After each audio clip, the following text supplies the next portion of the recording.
Walmart, Walgreens, CVS, or store near you. Your exclusive home of St. Louis Blues hockey. WXOS HD1 East St. Louis 101 ESPN.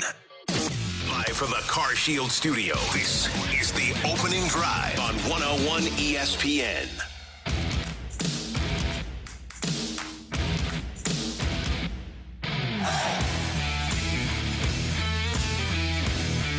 Good morning, everyone, and welcome to the opening drive on 101 ESPN in St. Louis, where it's 7 o'clock.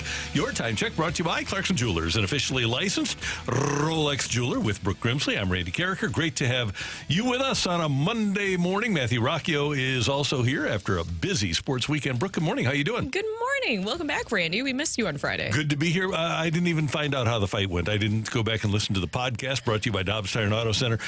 How did the fight go? I let Dan take it over since I had to handle it for a whole week, and that stressed me out just a tad bit, Randy. And Dan stepped up to the plate, and he did really well.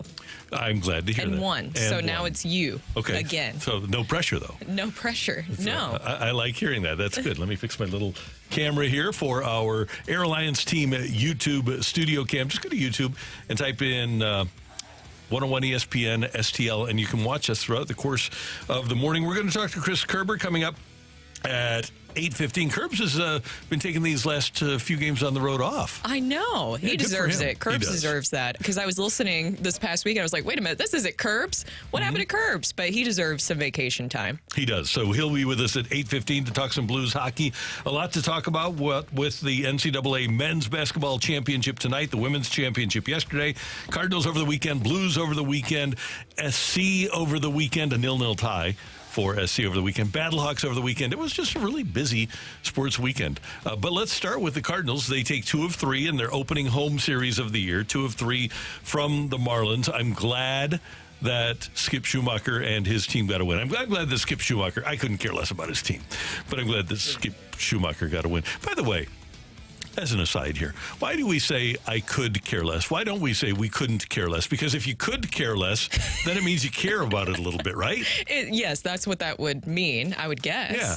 So it's kind of confusing. It is. So I implore everybody to say I could not care less than I already do. Sounds very proper, like we're going back to the 1800s. I could not care less. Well done. Yeah. No, that was terrible. If we just go couldn't.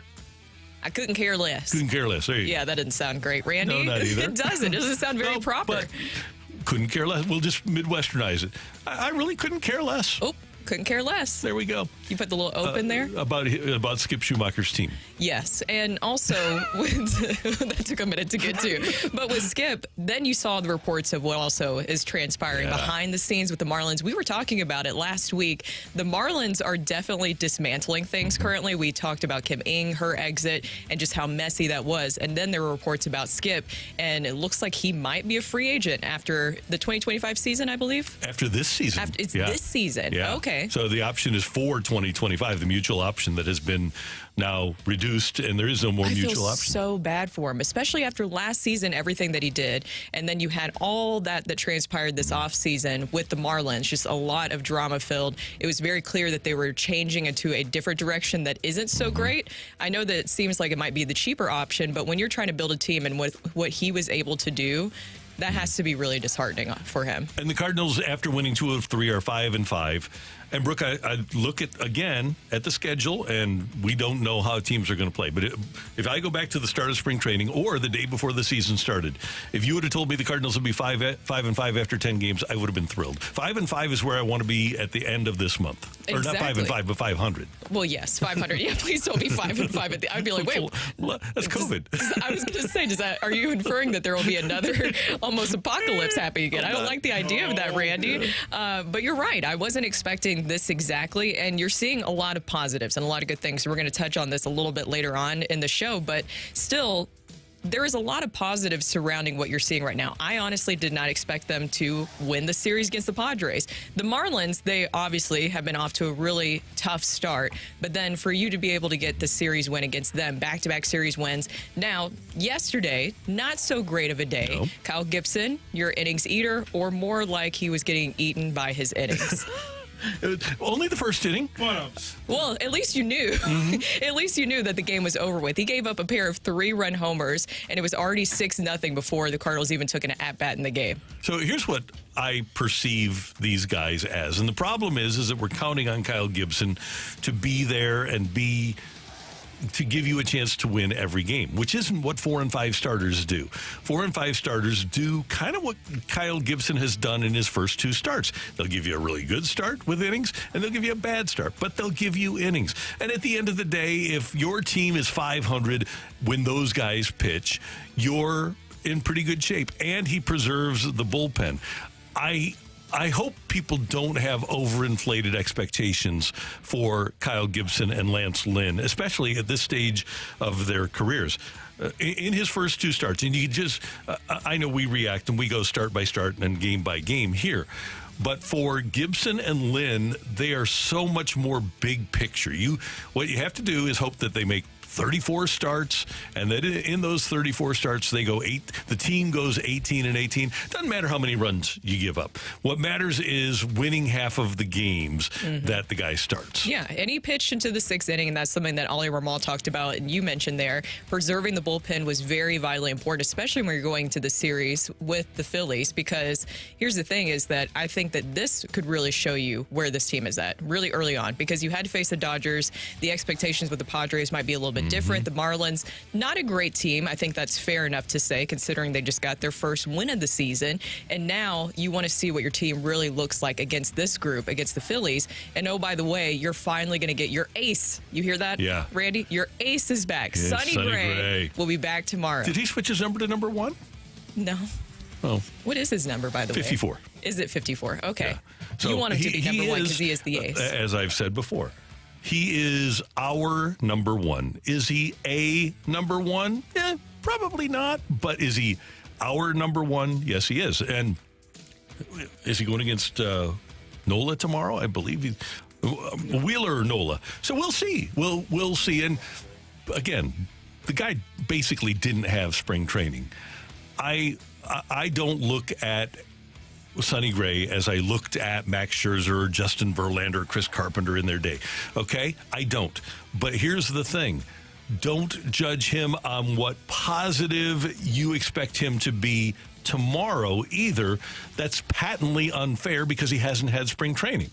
It's Wheeler tomorrow, and the only reason I knew that is because we are scheduled right now to talk to Aaron Nola tomorrow morning. And he wouldn't be talking to us on a start day, so he's on Wednesday. First of all, we have a bone to pick with him because we sold him on the free zoo here, and he just turned it down. What was he thinking? He really had us going there. Also, remember that person that said that I just embarrassed the city of St. Louis because I brought up the free? It was the perfect segue. It was naturally brought up. I had to do it. It's the only way we were going to get him here. It certainly wasn't going to be the Cardinals. The only way we were going to get him here was to sell him on the free zoo and the cool sports talk radio. There you go. The fun personalities that you have here. I mean, who would want to miss that? But with Sonny Gray, he will be limited to 65 pitches. So I don't know exactly how to feel about it. I'm a little concerned because I don't want him to rush back. And he only had a simulated game. I would have liked to see him do at least one rehab start in the minors just to make me feel a little bit better. But I don't know if you saw the sound this past weekend. Sonny Gray was very adamant about pitching here in St. Louis during this homestand. So maybe this is just a happy medium of, okay, he did the simulated game. He doesn't want to go to the minors and do a rehab start. And you are at least having him on a pitch count here at the majors. And I know that they trust him, and I know they're giving him a lot of money.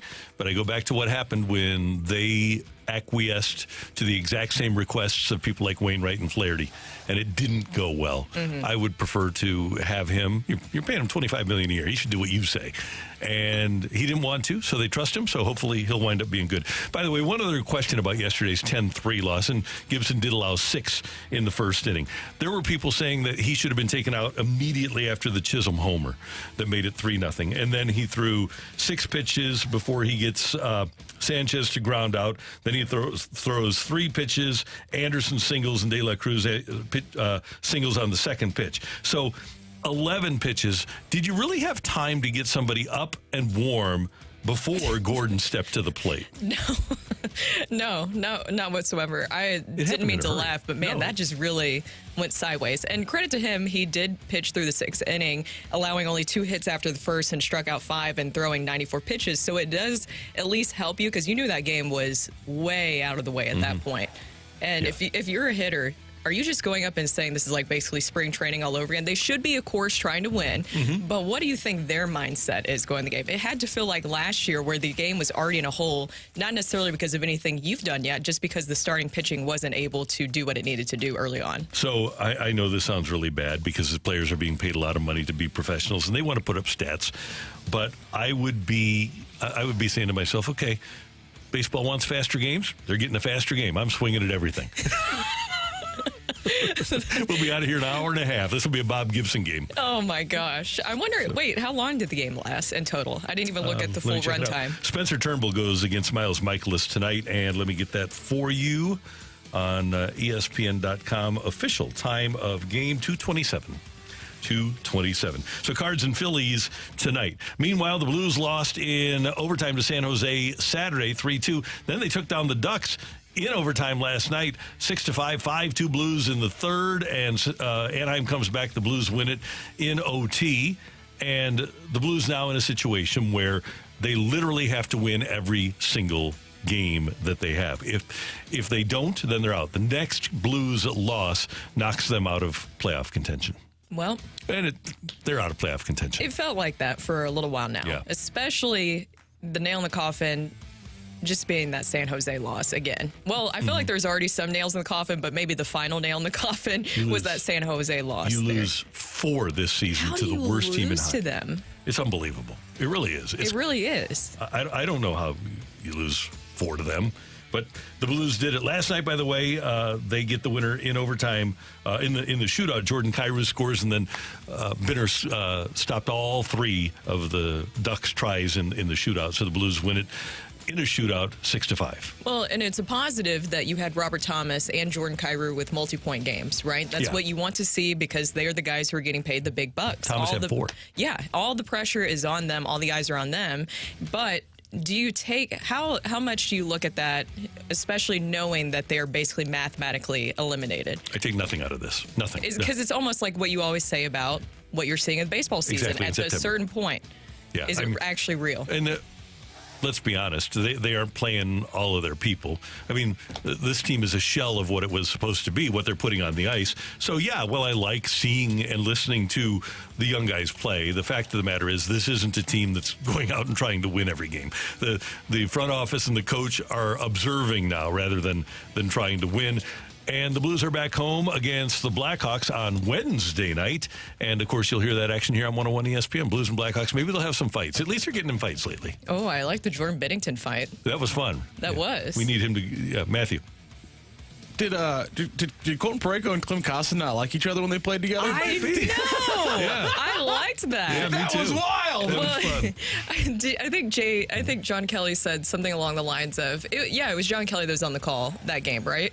Yeah. I think he said something about poking the bear. Somebody said on the broadcast about poking the bear, and it might have been Jamie. And I'm like, he might be a big old teddy bear, but I like to see that he was able to get in a fight. I want to see more of that from Colton Parayko. I want to see that. I want to see more of that from the NHL. I just want to see more toughness and more fights, more scraps, as it were. Oh, there you go. By the way, today is the solar eclipse day. We are second alert weather here, so that is part of our coverage. Is that part of the coverage we offer? It is. Yep. Okay, just making sure before I put it out there. Wear the glasses. Wear the glasses. I don't care what your leadership has shown you in the past. Wear your glasses and don't look into the sun. It could be really, really bad for you from everything that I understand. Yeah, it could. It could. A 0-0 tie between City SC and FC Dallas on Saturday night over at City Park. Matthew, anything we should know out of this aside from talk about more interesting games? Okay, we will. You don't want to give credit to Roman Berkey? Oh, Berkey, was clean sheet. He's incredible. He's a wall. Yeah, but I mean, Carnell said it on Friday. They got to start doing something in front of him, as in scoring goals and not letting every team get 3 or 4 point-blank shots off right in front of his face. Yep. It's a disappointing game. Congratulations to St. Louis University's women's basketball team. They win women's NIT. They knocked off Minnesota 69-50 on Saturday afternoon. Game played at SIUE. By the way, thanks to SIUE because there was a concert, a Zach Brown band, and Adam Wainwright over at Chaffetz, so they couldn't play there for their home game. So they played the home game at SIUE. Thanks to SIUE for stepping up and allowing the SLU women to play at home and win the women's NIT. Yesterday, the college NCAA championship, South Carolina over Iowa, 87-75. USC completes an unbeaten season. They are amazing. They're a great team.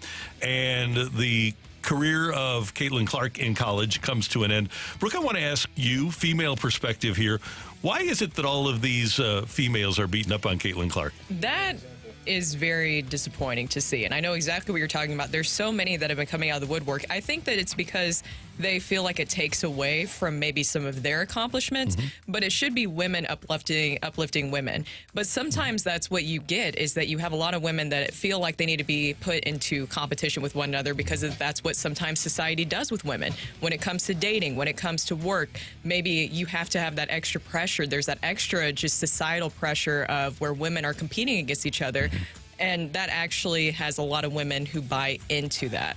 And so instead of uplifting each other, you have that result. It's really disappointing to see. But the other side of it is, you made it when you have a lot of other people who did what you did, trying to tear you down and try to hate you. Right. I just think that, especially for those people that have had so much success, the Lynette Woodards, the Diana Taurasi's, what bothers me, and I guess it shouldn't, but I'm not somebody who's been under that tent of women's basketball. You guys know that. I'm not going to be a hypocrite here. The only reason I watched is because of her. I've never seen a whole NCAA women's championship game, never, until now.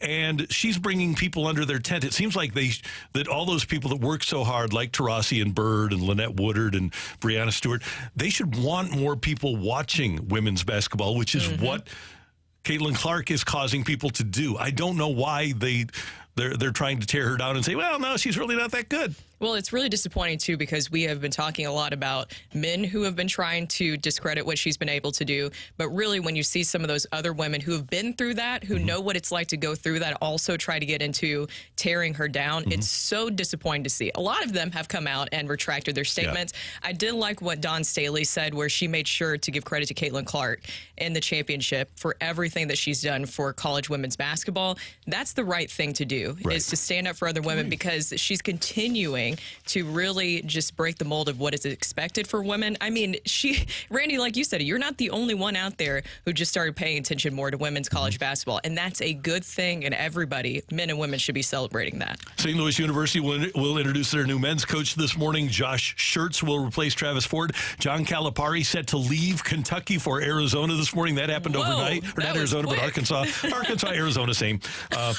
Calipari going to Arkansas, and so that'll be interesting, and that's supposed to be done by today. The Battlehawks winners over the Arlington Renegades on Saturday, 27-24. Yeah, last second field goal. Caw-caw. And I had one other thing on here. 40,000? Oh, yeah, 40,000, right? The biggest crowd ever for a spring football game. And we've got the men's championship tonight, Purdue and UConn, here on 101 ESPN. And that pregame comes your way at 5:30, a shortened edition of the Fast Lane. And that brings you up to date on all the headlines. Coming up, 3 things we love from the weekend here on 101 ESPN.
All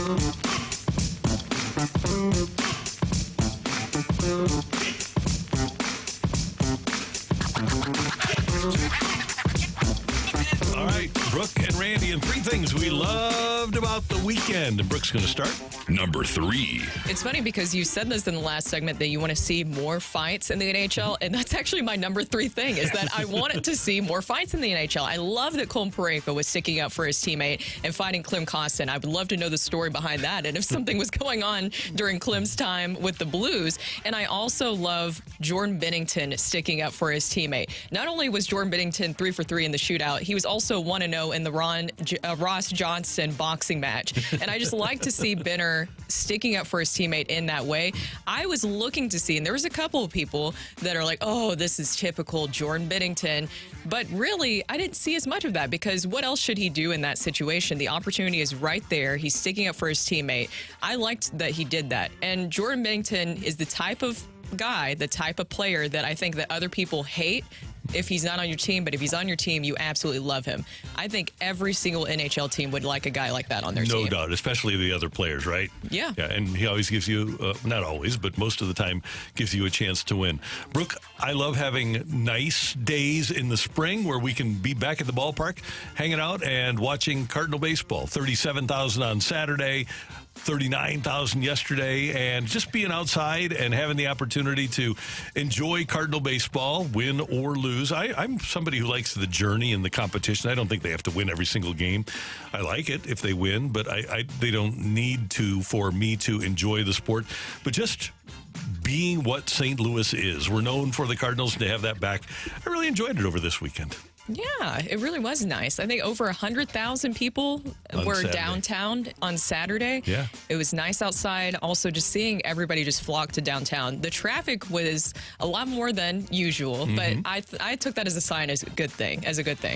Yeah, it's great to be the best sports town in America. I love that, Randy. I got stuck in traffic on 40 an hour and a half after the City game. Because obviously I did post game. Yeah. And so I still driving home from the City game after post game. There was still traffic on 40. I was still in bumper to bumper for that one little part that's always problematic before you hit Hampton. Yeah, it's for all of the issues that we have in our region. The one thing we have going for us is sports. We're better at sports than anybody else. Number 1. Pretty good food too. Number 2. Yes, that's so true. And I'll get to the food thing here in a minute, because that's part of my number 1. But for my number 2, as of right now, I'm going to go from one human brick wall to another. I have to give a shout out to the beast that is Berkey. While it was a 0-0 draw this past weekend, you don't like to see, and Rocc, I know that you're pretty down on it. I Only still the want to second one give. ever for St. Louis City SC. They've done a great job avoiding these boring games. At the under. Look, he changed to positive real quick. I like that. You want to do Sunshine Alert? Well, we don't have to do it right now. It's okay. We can do it a little bit later. But he recorded 4 massive saves for his second clean sheet of the season. If it wasn't for Roman Berkey, that could have been way worse of a game. Yeah, he's a stalwart for St. Louis City SC. And when you can pick up points when you don't tally, then you've got something going for you. And hey, let's look at the defense. That's 50% of the game, and 50% of the game was really good for City SC.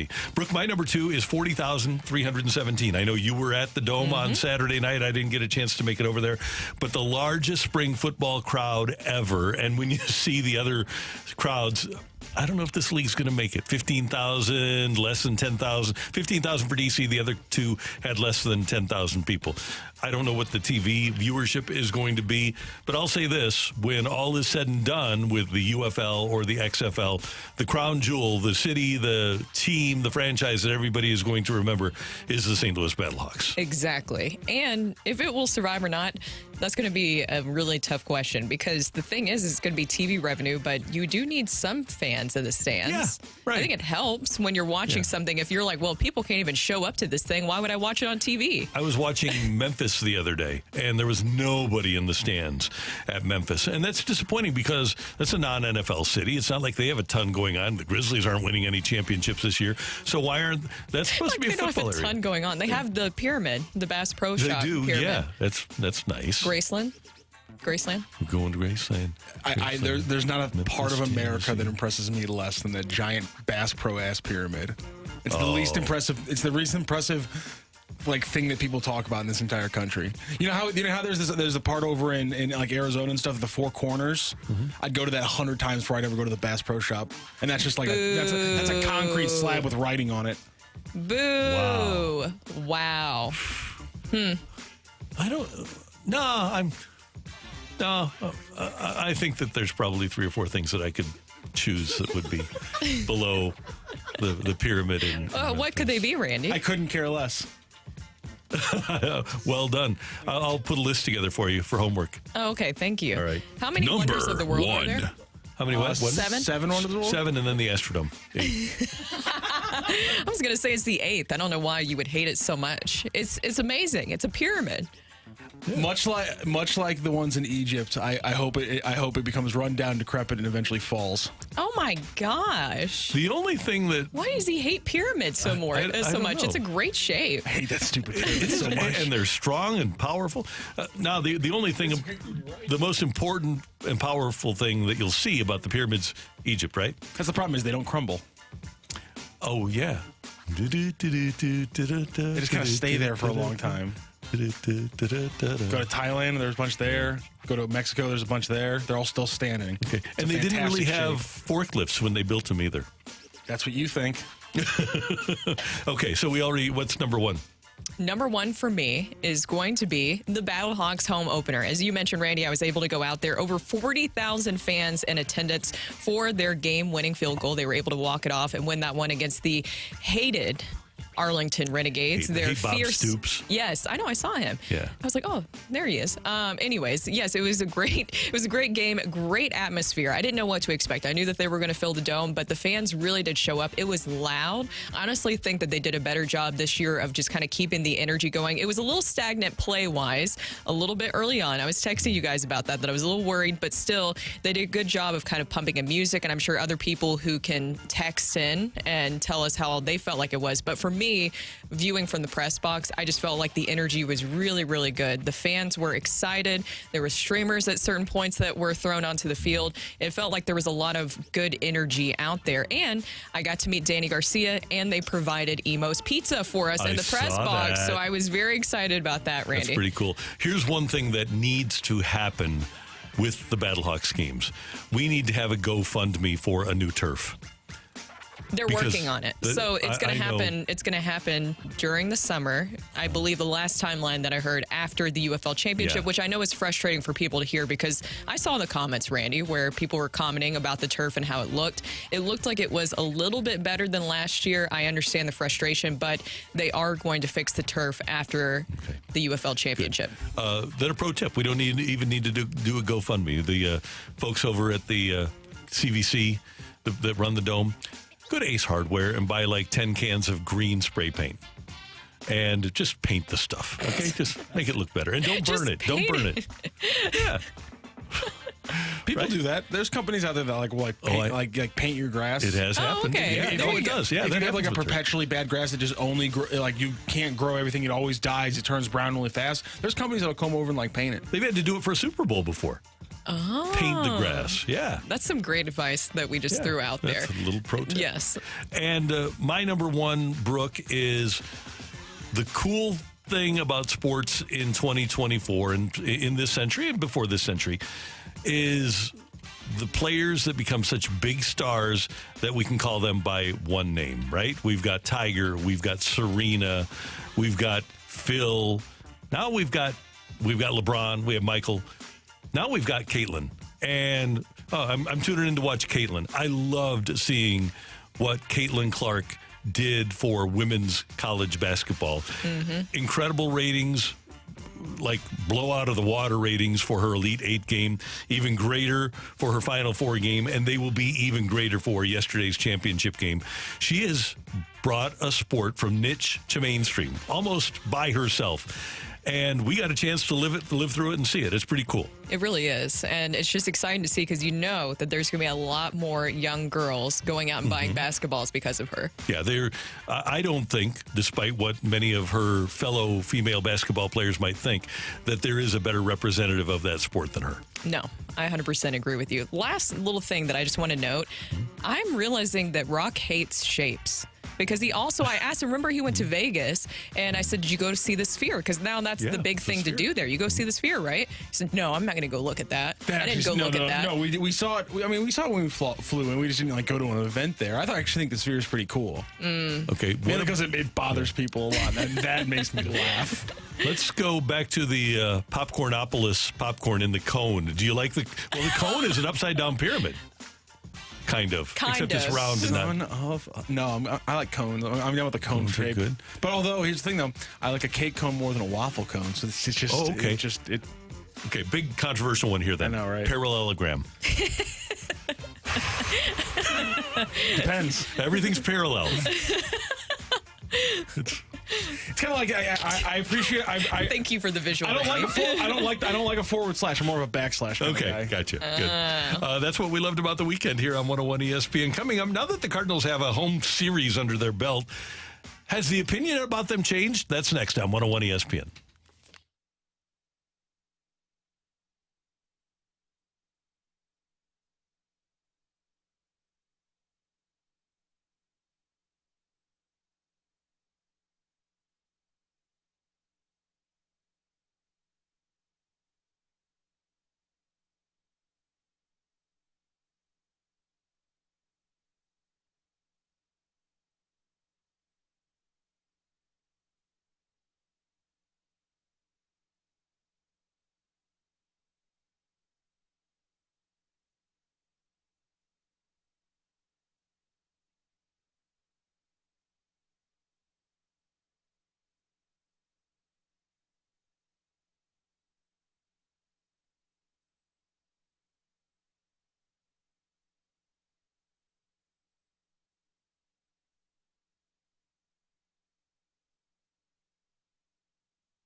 I don't have to tell you that different real estate agents are going to sell your home for different prices, and so the agent you choose to sell your home matters to you. Here are the facts. Gloria Liu with Your Home Sold Guaranteed Realty sells faster and for more money than the average agent. Gloria has guarantees that allow you to rest easy, not to mention she already has the buyers.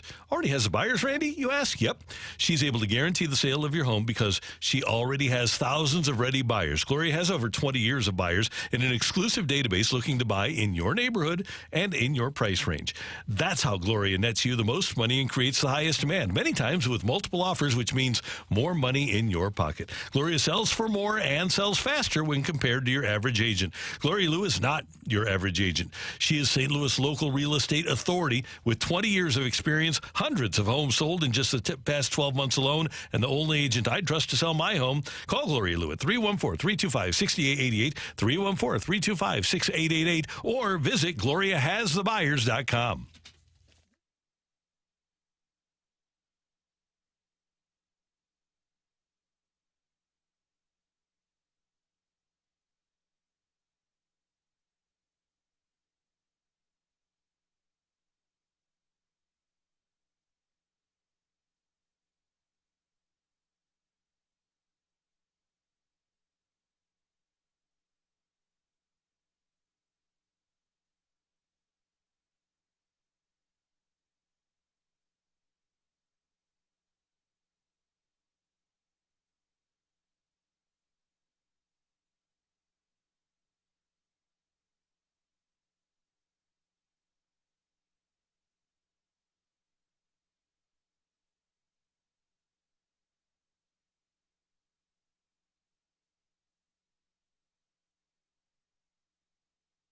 This is Rocky with your Sports Center update, driven by Johnny Londoff Chevrolet and Johnny Londoff Autoplex. A very busy sports weekend with Cardinals take their opening home series from the Marlins, taking 2 of 3. They did lose the last game 10-3, and they will start a 3-game series against the Phillies tonight. It's a 6:45 first pitch for the Cardinals. The Blues over the weekend, an up and down weekend, quite literally, as they lose in overtime to San Jose on Saturday, and then a wild 6-5 shootout win over the Ducks on Sunday. They will face off against the Blackhawks here at Enterprise on Wednesday, so a couple days off for the Blues. It'll be a 7 p.m. puck drop, 6 p.m. pregame show right here on 101 ESPN. In college basketball, a lot of action, including the women's NIT, where the St. Louis Billikens win 69-50 over Minnesota. South Carolina wins the women's college national championship with an 87-75 win over Iowa. And tonight you will have Purdue versus UConn in the men's Final Four. And last night, while you were sleeping, speaking of college basketball, John Calapari is on the move from Kentucky to Arkansas. That is your Sports Center update, driven by Johnny Londoff. Find your roads and shop 24/7 at londoff.com and londoffautoplex.com.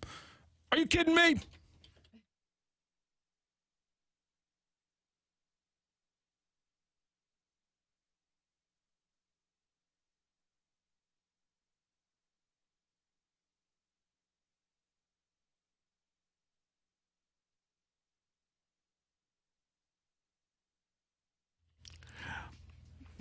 After starting 3-4 on the road in LA and San Diego, the Cardinals have come home, and granted, they were taking on before the series started, 0-7 Miami Marlins. The Cardinals take 2 of 3 from Miami, and they start this season 5-5.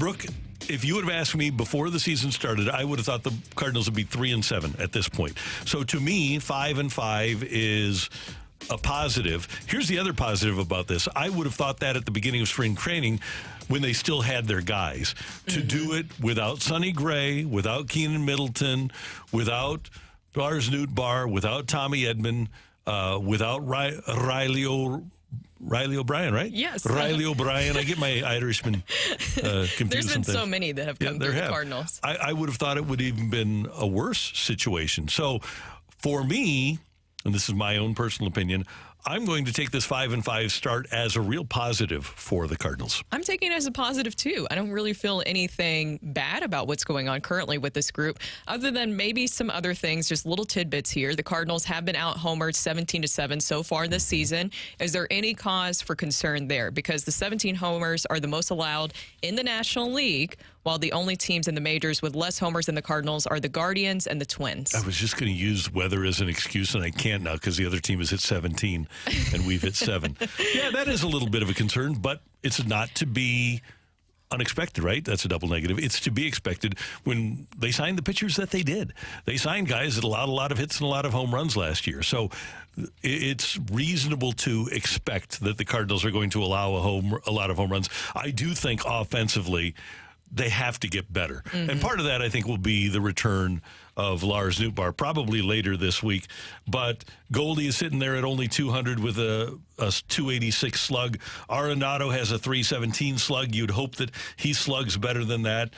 You're going to get Contreras back in the lineup. Gorman is fine right now with a 444 slug. He should get a little bit better. And then we expect this to be a breakout year, a big-time breakout year for Jordan Walker, and he has yet to do so with a 194 average and a 290 slug. I do feel good about this offense despite the numbers that they have turned in after 10 games. Exactly. I think it's just that maybe you have a little bit of a cause for concern because you hope that it's not dragging over from towards the end of what we saw last season because that was a big issue for him. You don't want to see that carry over. Now, of course, it's the start of the season, so you have plenty of time here. It seems like across the league, it even took Bryce Harper a little bit to warm up, and he was able to break out of his slump, saying slump when you talk about the start of the season, but not what you were expecting from him early on. It seems like the only person with a really hot bat to start the season is Tyler O'Neill, a very familiar name. Right. Who is winning right now in the revenge tour of the past Cardinals? Is it Jordan Hicks or Tyler O'Neill? I think it's got to be Tyler O'Neill because he's doing it every single day. And he's leading, if you look at the American League stats, he's leading in pretty much everything that's important. So I think I would have to go to take nothing away from the incredible Jordan Hicks.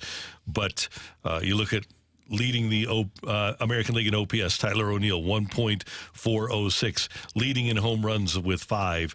Now, they're all solo home runs for Tyler O'Neill, but he's hitting 357. I would say at the moment it's O'Neill until he gets hurt. Well, Jordan Hicks looking like a starter is something that you could have definitely used because we keep talking about how they have an issue with developing and maybe identifying some of their starting pitching, and that's what you had to do. You had to spend a lot of money to go get starters this past offseason. And you would have liked to have that right now. And when you see Jordan Hicks doing that, what was his line the other night? What was his final line? You sent it. 7 innings, and I think he allowed 2 runs. He went 5 shutout innings in his first start, and then I think he allowed 2 in his second. He's been remarkable so far, and he's going to be great. This is the revenge tour. Yeah, he's got the ability to be great. Let me find 0.75. There you go. He's tied with Zach Wheeler for second in the National League in ERA. Shoto Imanaga of the Cubs is first, Wheeler, and then Hicks with his 2 starts, 11 strikeouts, and overall stats. Okay, I know it hurts, but I'm going to give them to you anyway. He has started 2 games with an 0.75 earned run average. He's thrown 12 innings. He has struck out 11, and he's walked 1. Oh, fantastic. Yeah. At what point do we start worrying about what that meant or means for the Cardinals? Here's what it means. And this is one of the reasons that it's good for the Cardinals to have signed these veterans. I'm not so sure the Cardinals can develop pitchers. So you want to have people that know what they're doing, like Gray, like Lynn, like Gibson, because the evidence would lead me to believe, and this is when we talk about where the Cardinals are right now, I am not convinced that the current Cardinal teachers at the major league level are making guys better. And I'm doing that simply because that's what I'm seeing with my eyes. And I've seen it for 2 years now. Love Blake Lively, but not sure that the Cardinal pitchers, who's gotten better? Who's gotten better in the last couple of years?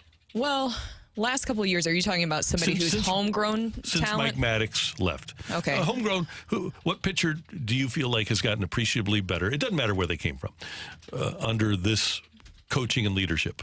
Well, maybe that you could argue that Ryan Helsley's been decent, but then he's had injuries.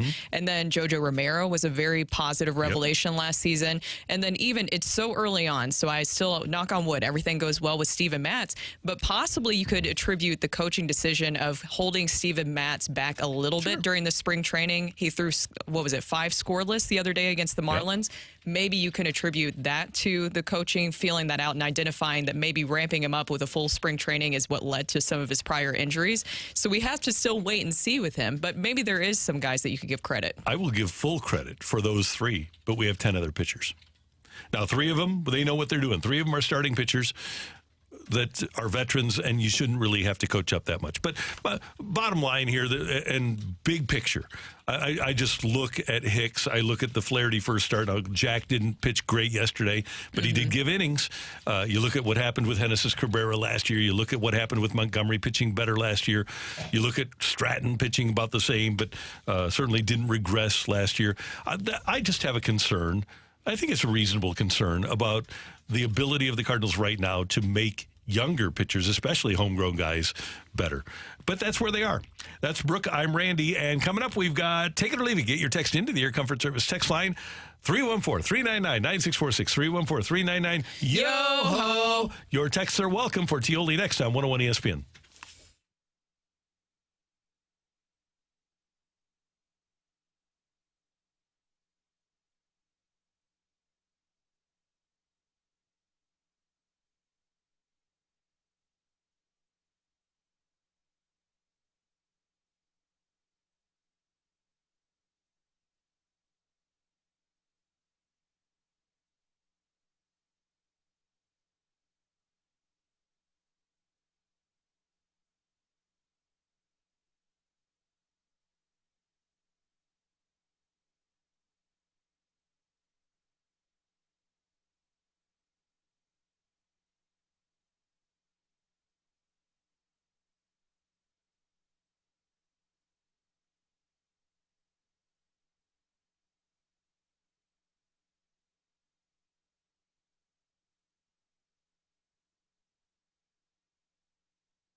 On this beautiful day in St. Louis, I want you to enjoy an appetizing lunch at the Fenton Bar and Grill on Rudder Road. You can learn more about the Fenton Bar and Grill at fentonbarandgrill.com, but you talk about an absolutely delightful experience. You'll have their exquisite lunch. Their food is absolutely mouthwatering, and their staff is magnificent at the Fenton Bar and Grill. Stop by and say hi to Kelly and Megan and the whole gang and enjoy their Meatloaf Mondays. And they have a great burger with a great burger special every single day.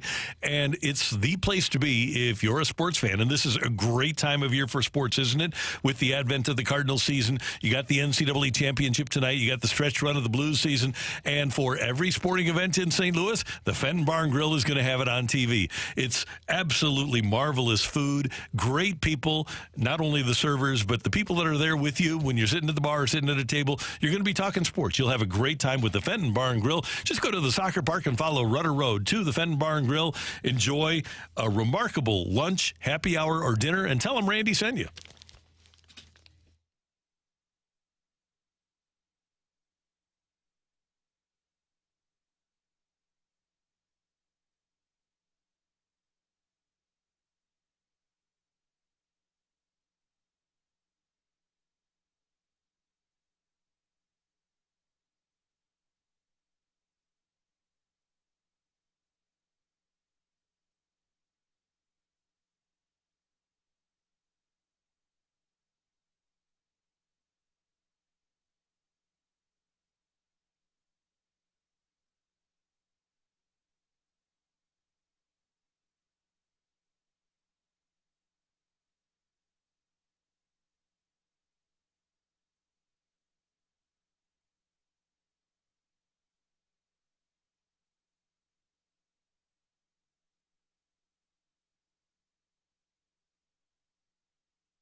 Or leave it. Want to say something? Put it out there. If you like it, you can take it. If you don't, send it right back. Get your text into 314-399-9646 and give us your take it or leave it. Brought to you by Gloria Lou Realty. Visit GloriaHasTheBuyers.com and start packing. That's my final offer.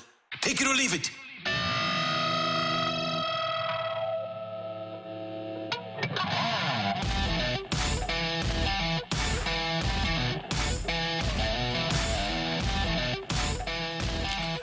Brooke, Randy, Matthew, and time for Take It or Leave It on 101 ESPN. Get your text in now.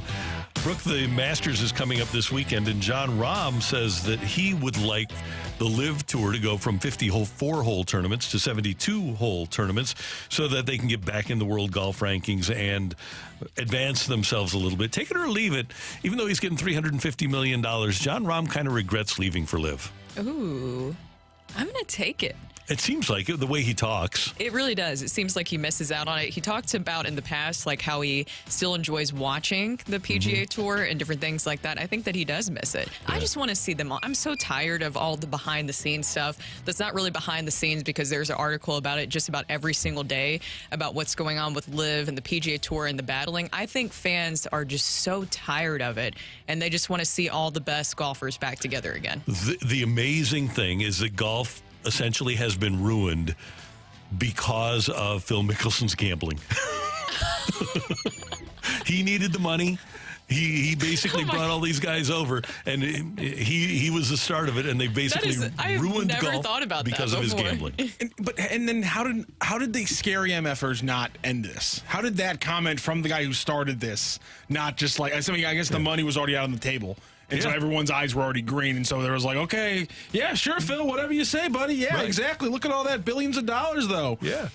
$350 million for Rahm. Yeah.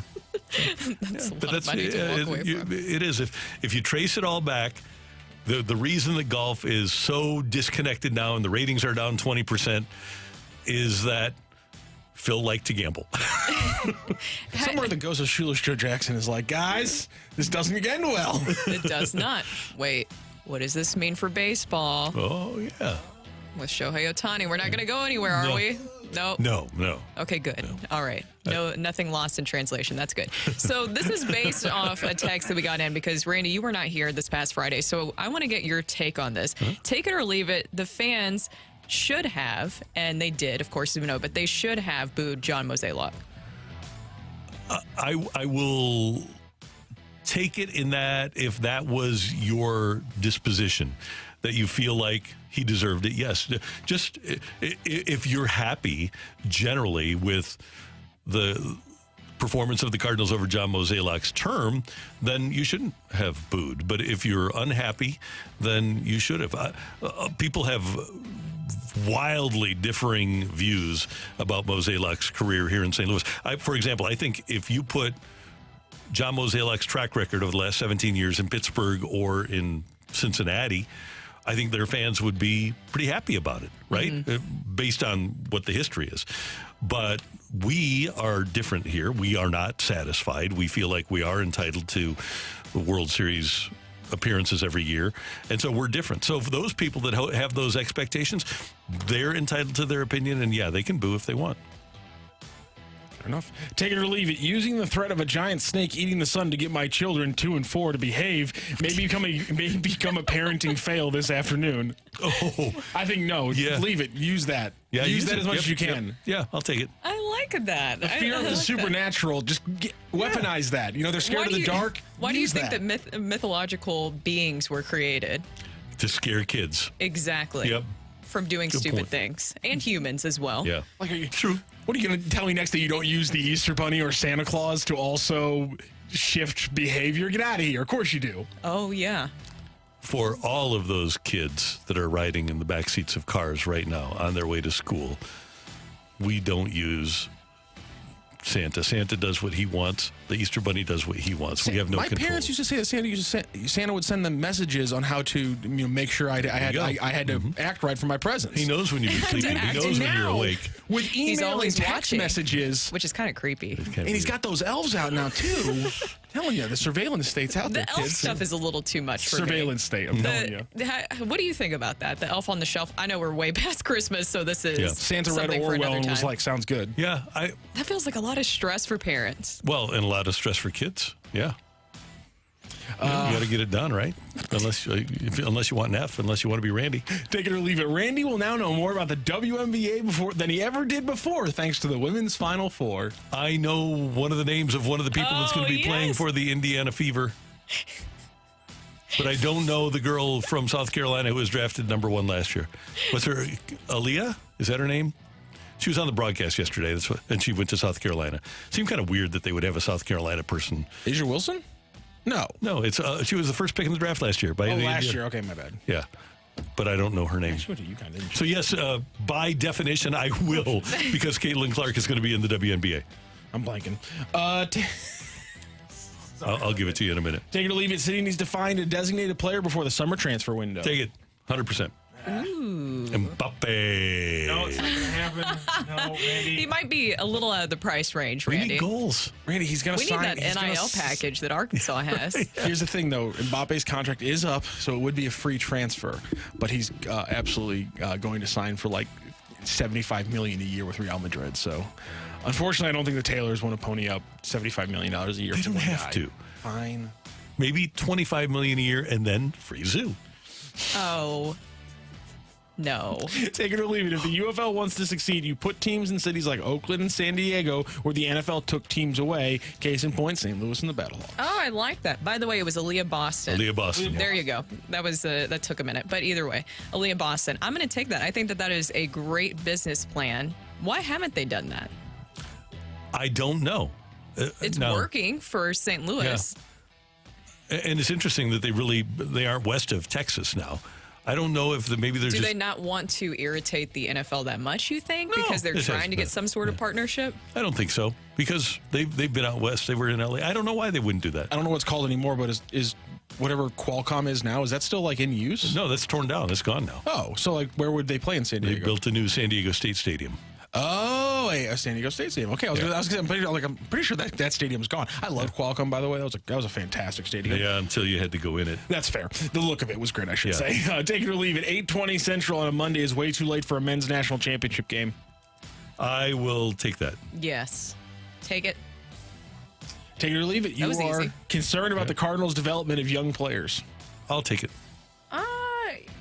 I'll take it. Well, I mean, overall, do you think that's fair? Yeah, well, when's the last time the Cardinals developed a real star? And especially they're when you look. possibly getting here. Yeah, but some. when you look at the guys that have left and been developed, Yeah. it is Bigger somewhat number. alarming. It's a little bit bigger of a list. Yeah. Take it or leave it. Coach Cal's an upgrade over Musselman for Arkansas. I'll take that. I'll Yeah, they take went it. under 500 this year. Cal doesn't have losing seasons. The name of the stadium in San Diego is Snapdragon Stadium. Ooh. Snapdragon, it sounds like it's just going to be some investment company, isn't it? Like I want to think it's cool, but I bet it's Yeah, let's see. So I don't know how many people it holds. central processing unit. I knew it was going to be boring. I think that'd be a great stadium Central processing. for the league to go. 35,000, expandable to 55,000. Snapdragon Stadium's a great name, considering we have things like guaranteed rate field and things like that. Snapdragon Stadium's a great name, but you just knew like this is some Silicon Valley California company with a cool name that does boring stuff, and I called it right off the bat. Yep. All right, you got one more? Are we? Take it or leave it. I told you before the season the Blues would finish with 90 points. You would have taken it. I'll take that. I'll take it. Yeah. I think I bet like under 87.5. So So what are we Oh, going to so wind up? you're gonna take it for that by reason. definition, I left it. Oh, They'll okay. probably wind up with 3 more points in 3 more games, right? 4 more games? I don't think that's out of the question. Yeah, 90 points. That's not crazy. Take it or leave it. It will cost the Blues a first-round pick to get out of Kyrie's contract. Oh, my God. Well, I'm going to leave it, I'm gonna but leave I that. don't think that they're trying to get out of it. He's got 27 goals, and he's had a terrible year. And he's been a better defensive player. So I think that the Blues are probably thinking that he'll get back to 37 or more goals like he had last year. He had 37. I don't think that they're going to move Jordan Kyrou. Now, I think the Blues, as I watch this team play, I think they need a dude. They need guy. When they won the Stanley Cup, they had Tarasenko was still a superstar, even though he didn't perform that way. O'Reilly was awesome. Binnington was as good as he had ever been, and they had Petro playing at a very, very high level. Do you think, Brooke and Matthew, that they have a guy right now that's capable of being a front man for a Stanley Cup championship team? Is Robert Thomas that guy? I think that he keeps making the right steps forward every single season. You have to give him credit for that. But if you're talking about having some of that tenacity that you saw with some of the players that you mentioned, like a Ryan O'Reilly, a Vladimir Tarasenko, a Petro, he doesn't necessarily have that personality. And I'm thinking, you look at Tampa with Kucherov and Braden Point and Hedman on defense, and obviously Vasilevsky. When you look at Nathan McKinnon and Makar in Colorado winning Stanley Cups, when you look at what Eichel did last year for Vegas and Petro on the blue line, guys Eichel that is are a menace, by the way. I was just thinking, I said Eichel is a menace, by the way. Yeah. I just don't know if we have, I don't think we have that guy on our team. And I think we need that guy on our team. You do. Now, how do you get that guy? That's a big question. I don't know.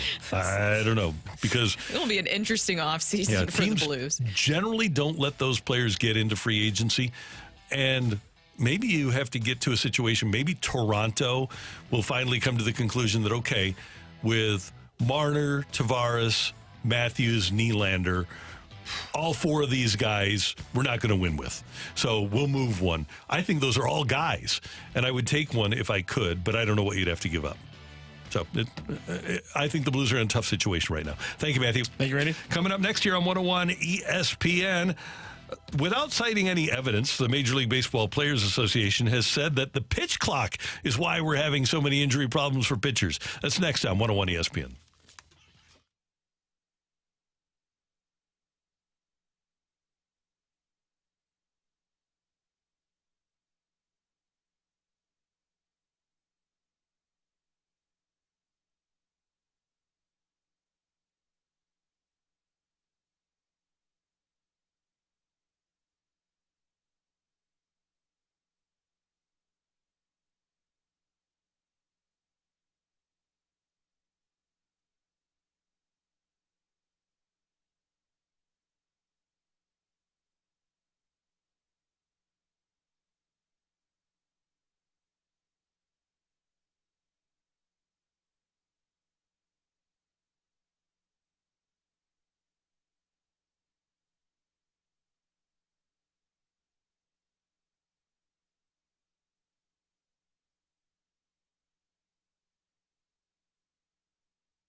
Hey everyone, it's Brooke here, and this year we decided it was time to make a major upgrade to our home by updating our bathroom. We have this house in U City. It's over 100 years old. We love it, but we never exactly loved our main bathroom. So we decided it was time to make a big change, and we reached out to one of our great sponsors here of 101 ESPN, and that is E&B Granite. E&B Granite's team visited our house for a free consultation, and they came up with a vision of just how to really transform our bathroom. My favorite part of working with E&B Granite was stopping by their amazing showroom to explore their large selection of in-stock custom countertops, all the different cabinet options. It was just so much fun. Of course, my favorite part was picking out the granite that we wanted to use and also the colors we wanted to use in the bathroom. Of course, I would love that part. And also, Jen was fantastic. She was the one who was working with us, and she came up with so many different ideas that fit within our budget. And that's what they've been doing there at E&B Granite for over 20 years. They have been turning visions into realities. So go and schedule your free consultation by calling 314-645-9300 or go online to embgranite.com or stop by their showroom today and mention that I sent you.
It's the opening drive's fresh take.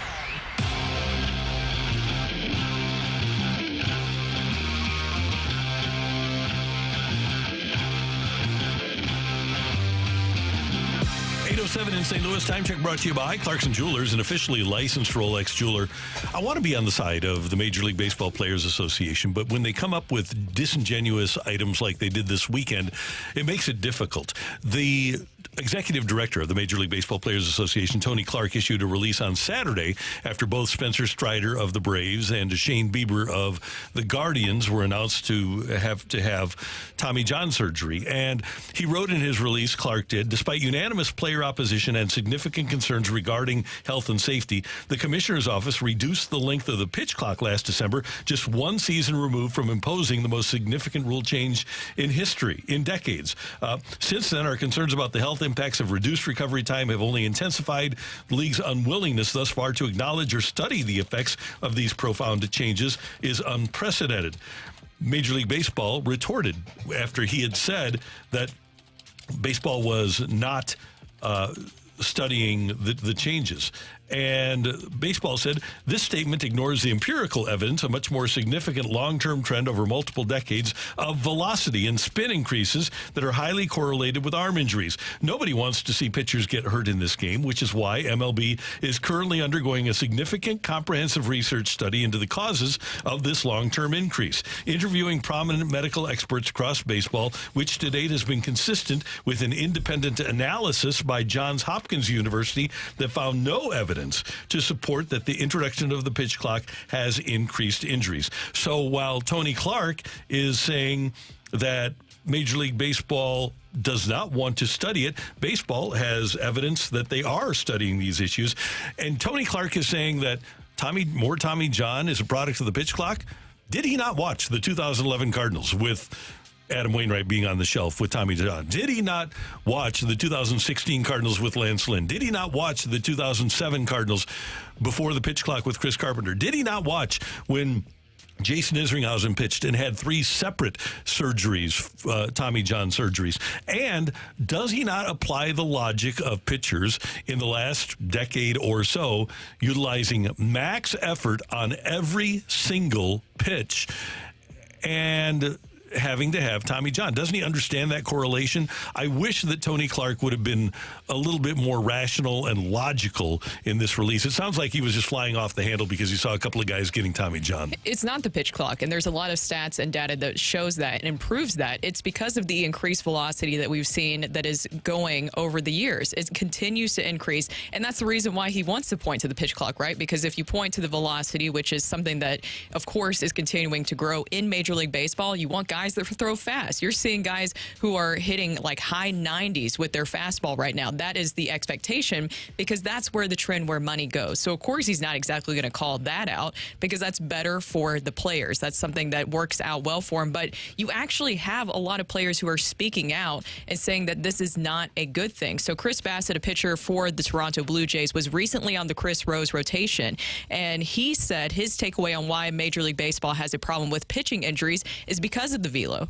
MLB started a very, very, very big issue, decided that 97 was way, way, way more valuable than 91. You started a problem where I would see a guy throwing 90 miles an hour, say out of the bullpen, and he would have a 3.7 ERA. And then you'd have a guy throwing 98 out of the bullpen, and he would have a 4.7 ERA. The next year comes around, the guy throwing 90 was a non-roster invite, and the guy throwing 97 was invited back. So you set the precedent that stuff meant more than stats. Of course, injuries are going to happen at an alarming rate because you have a natural human body that's not made to say throw 95, 96, 97. They're made to throw 91, 92, and that's okay. I just think we have to get back, and I think we have to start setting the precedent in MLB where we care about pitching rather than throwing. And he's not the only one. You had Verlander speaking out last night saying the exact same thing. And Jim Duquette, who is a former Major League Baseball GM, he goes on the show with BK and Ferrario.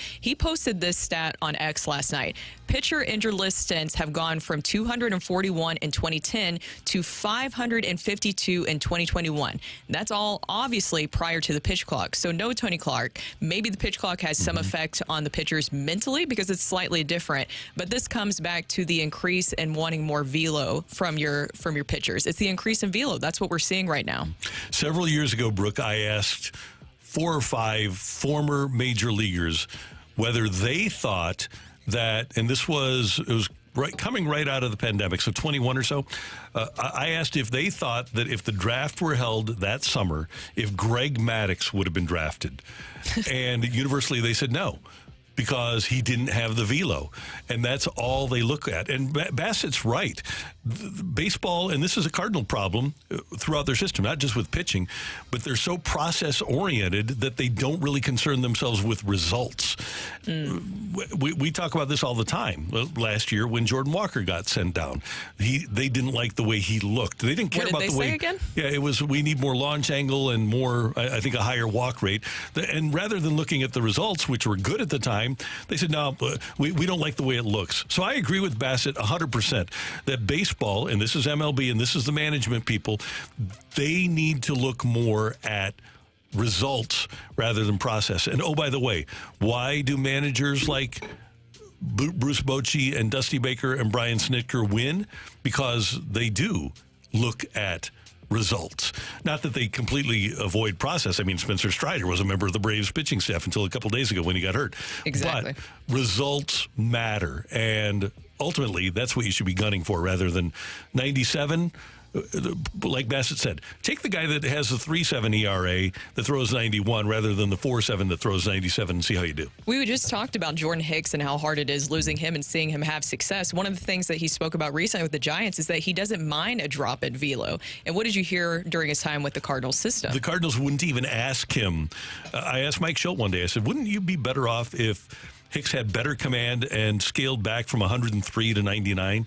And Mike said, Yes, I agree with you, but here's the thought. Here's the reason that we aren't asking him, because that's what got him here was 103. And it was almost like they felt like they were going to insult him if they asked him to go back to 99 with command rather than 103 with no idea where it was going. Now, he did improve his command last year, to his credit, but how much better is he now? And by the way, could he have ever gotten through 5 innings or 7 innings like he has with the Giants in his first 2 starts, throwing 103 or 105 as a starter? This is a good question that we keep getting from the 636. How much effect has the reduction of sticky stuff had on player injuries? Tyler Glasnow said that was why he got hurt a couple of years ago. He said when they eliminated the sticky stuff, his first start after that is when he got hurt. So that has had a huge effect. When we're talking spin rate, it's much easier to spin it. And I think that's probably one of the reasons that Verlander got hurt too. It's much easier to spin it if you have the sticky stuff. And the hitters all say, not all, but many of the hitters say, I would rather have a pitcher that knows where it's going with the sticky stuff than not have any idea without it. I don't know why baseball is so vehement about outlawing the sticky stuff. I think it's a good thing, and if the hitters say it's a good thing, then maybe you should listen to them too. I'll never forget Mike Schilt when he spoke about the sticky stuff. After a Cubs game, right? Yeah, Yeah, he talked about what a massive problem it was, but maybe it was after Gallegos got caught with it, right? And it's not everything that is a foreign substance is a bad thing. No. I think that's what we need to look at. Yeah, exactly. That's Brooke. I'm Randy, and that's today's Fresh Take. Coming up, Chris Kerber, your voice of the Blues here on 101 ESPN, joins us to talk some Blues hockey on 101 ESPN. It's time for a DraftKings at Casino Queen Redbird report on 101 ESPN. Brooke Grimsley here for your Redbird report. This past weekend, the Cardinals getting back-to-back series wins, but they couldn't pull off the sweep on Sunday after falling to the Marlins 10-3. It was a rough day for Kyle Gibson, who gave up a pair of 3-run homers in the first inning, putting the Cardinals in a 6-0 hole before they even took an at-bat in the game. Gibson did settle down, though, and pitched through the 6th inning, allowing only 2 hits after the first, striking out 5 while throwing 94 pitches. Nolan Gorman hit 2 homers and drove in all 3 runs for the Cardinals. In other big news this weekend, Cardinals skipper Ollie Marmol announcing that Sonny Gray is set to make his Cardinals debut on Tuesday against the Phillies after starting the season on the injured list due to a hamstring strain. His workload will be around 65 pitches. The Cardinals will open their 3-game homestand with the Phillies tonight at 6:45 with Miles Michaelis on the mound. The Redbird Report is presented by DraftKings at Casino Queen. Play, stay, dine at DraftKings at Casino Queen.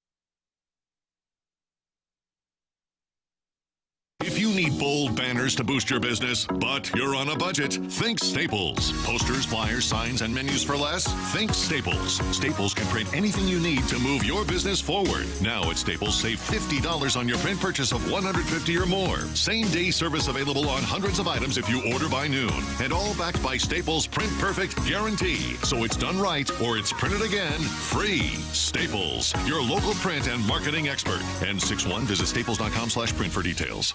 Without the ones like you, who work tirelessly to keep things running, everything would suddenly stop. Hospitals, factories, schools, and power plants, they all depend on you. No matter the weather, emergency, or time of day, you're the ones who get it done.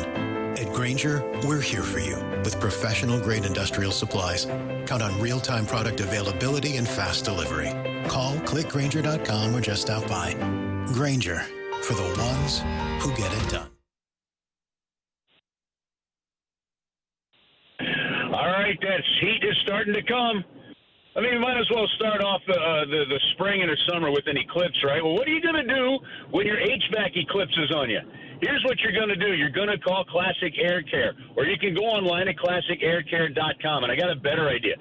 If you've been one of those people that's out there and you're excited about the eclipse and you're prepping for it, take the same approach with your HVAC unit. Get it maintained. Get it serviced. Like any other machine, the more you maintain it, the longer it will last, the better it will work, the more money it will save you. Do it at Classic Air Care. They are there to help. They're local. They're friendly. They've been helping people stay comfortable since 1926, and they will take care of you like they would take care of a neighbor. Why? Because they are your neighbors. The guys and the men and women working for them are your neighbors. They live here, they work here, and they care about the area just like you do. It's Classic Air Care. Set up an appointment at classicaircare.com.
Time for KerbSide with the voice of the Blues, Chris Kerber. Brought to you by Scott Lee Heating Company, a proud Mitsubishi Electric Elite contractor.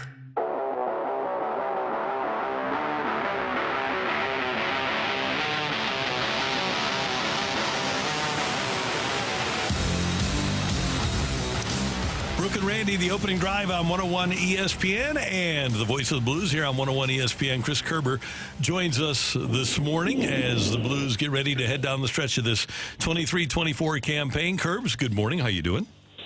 Randy, I'm well. How are you? Everything's going good. It was nice to see the Blues come away with a victory last night at Anaheim, and only one road game left. Only one road. Listen, I got to laugh right now. You know how many interviews we've done, and like wherever I've been, there's always like some unusual, like there's a siren or there's a noise or whatever, right? I'm in the car, and I just happen to be sitting at a stoplight underneath a train track, and sure as heck, that's when the train starts to go over. Absolutely perfect. Oh, man. Yeah. It's like our own version of planes, trains, and automobiles. But, yeah, only one more road game to go. The Blues still alive in the playoff hunt. Obviously, it's bleak and grim and would take close to a near meltdown, along with the Blues winning everything. So it is what it is. They went on the road trip. San Jose had their number this year, I guess is what we can say, right? It's incredible. How do you lose 4 games to the Sharks? Well, the good news, I think was it 4 or was it 3? Maybe it was 3. I think it was only 3. So look at that. We've already improved everybody's day. Yeah, we're all a little bit better, yeah. So, but they won 18. They've won 18 games, and 3 of those are against the Blues. They swept the Blues this year. It is inconceivable for those fans of the movie The Princess Bride. I do know what that word means. It is inconceivable to me that happened this year. I cannot put any real reason to that for anybody. So. Brooke, I figured that might be your next question, so I don't have an answer for you. You figured that was going to be my next question? Well, what if I surprised you and I wanted to talk about Robert Thomas? How about that instead? All right, I'm good with that. Let's go. Okay, so Robert Thomas went through a stretch of 7 games with just 1 assist, but he looked like he was back to his old self. He had 4 points, of course, yesterday against the Ducks, and he also reached another personal high, career high for himself. What have you seen from him just recently and just overall this season for him? Well, listen, I think that if you are looking at year 1 of a contract that he signed, you have to be really excited about what you're seeing this year. There is still room for consistency in his game. There is still room for continued growth foundationally. Listen, when I say fitness-wise, I'm not saying he wasn't in shape, but when you see someone that takes a great step from a fitness standpoint, Al McInnes told me at one point in time, fitness is a process. Like, you could have somebody that works their butt off in between seasons, comes in the best shape of their life.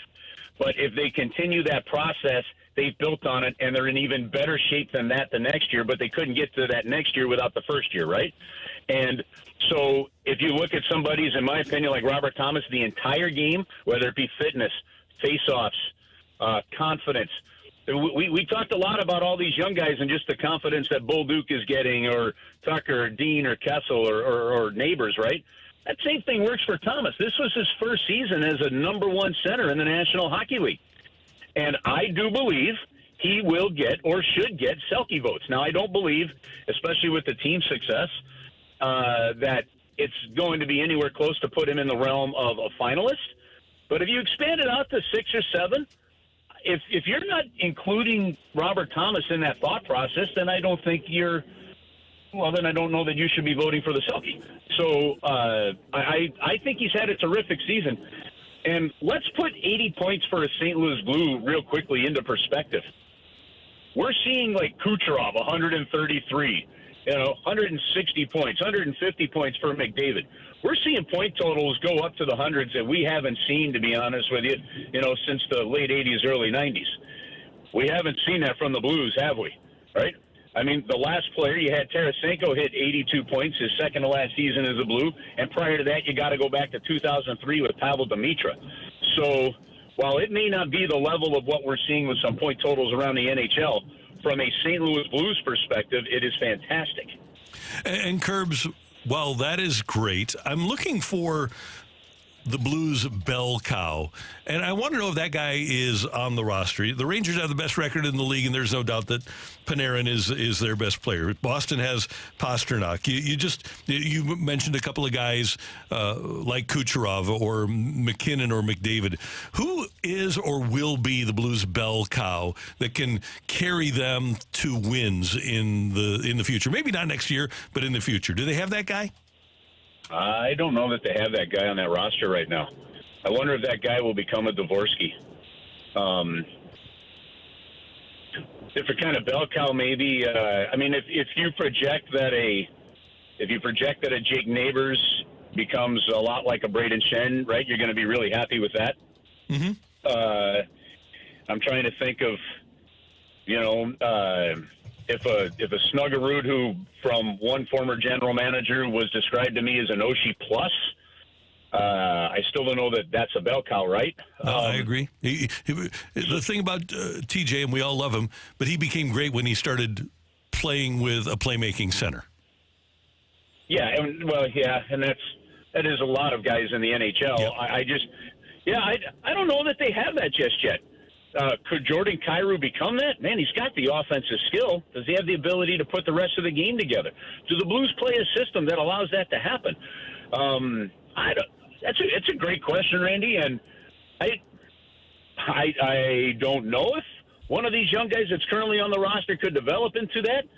I love that question. I don't know. But I guess the simple way to answer it, I don't think it's on the roster right now. I'm with you. Well, speaking of the younger players, as the Blues are now obviously turning the page, we got to see more of those younger players this weekend at even more ice time. What did you see from some of those guys, especially from Zack Bolduc, who had 3 shots on goal? Well, you know what I was thinking when I watched that? And Drew Bannister, of course, made the comments. We want to see what some of these young guys can do.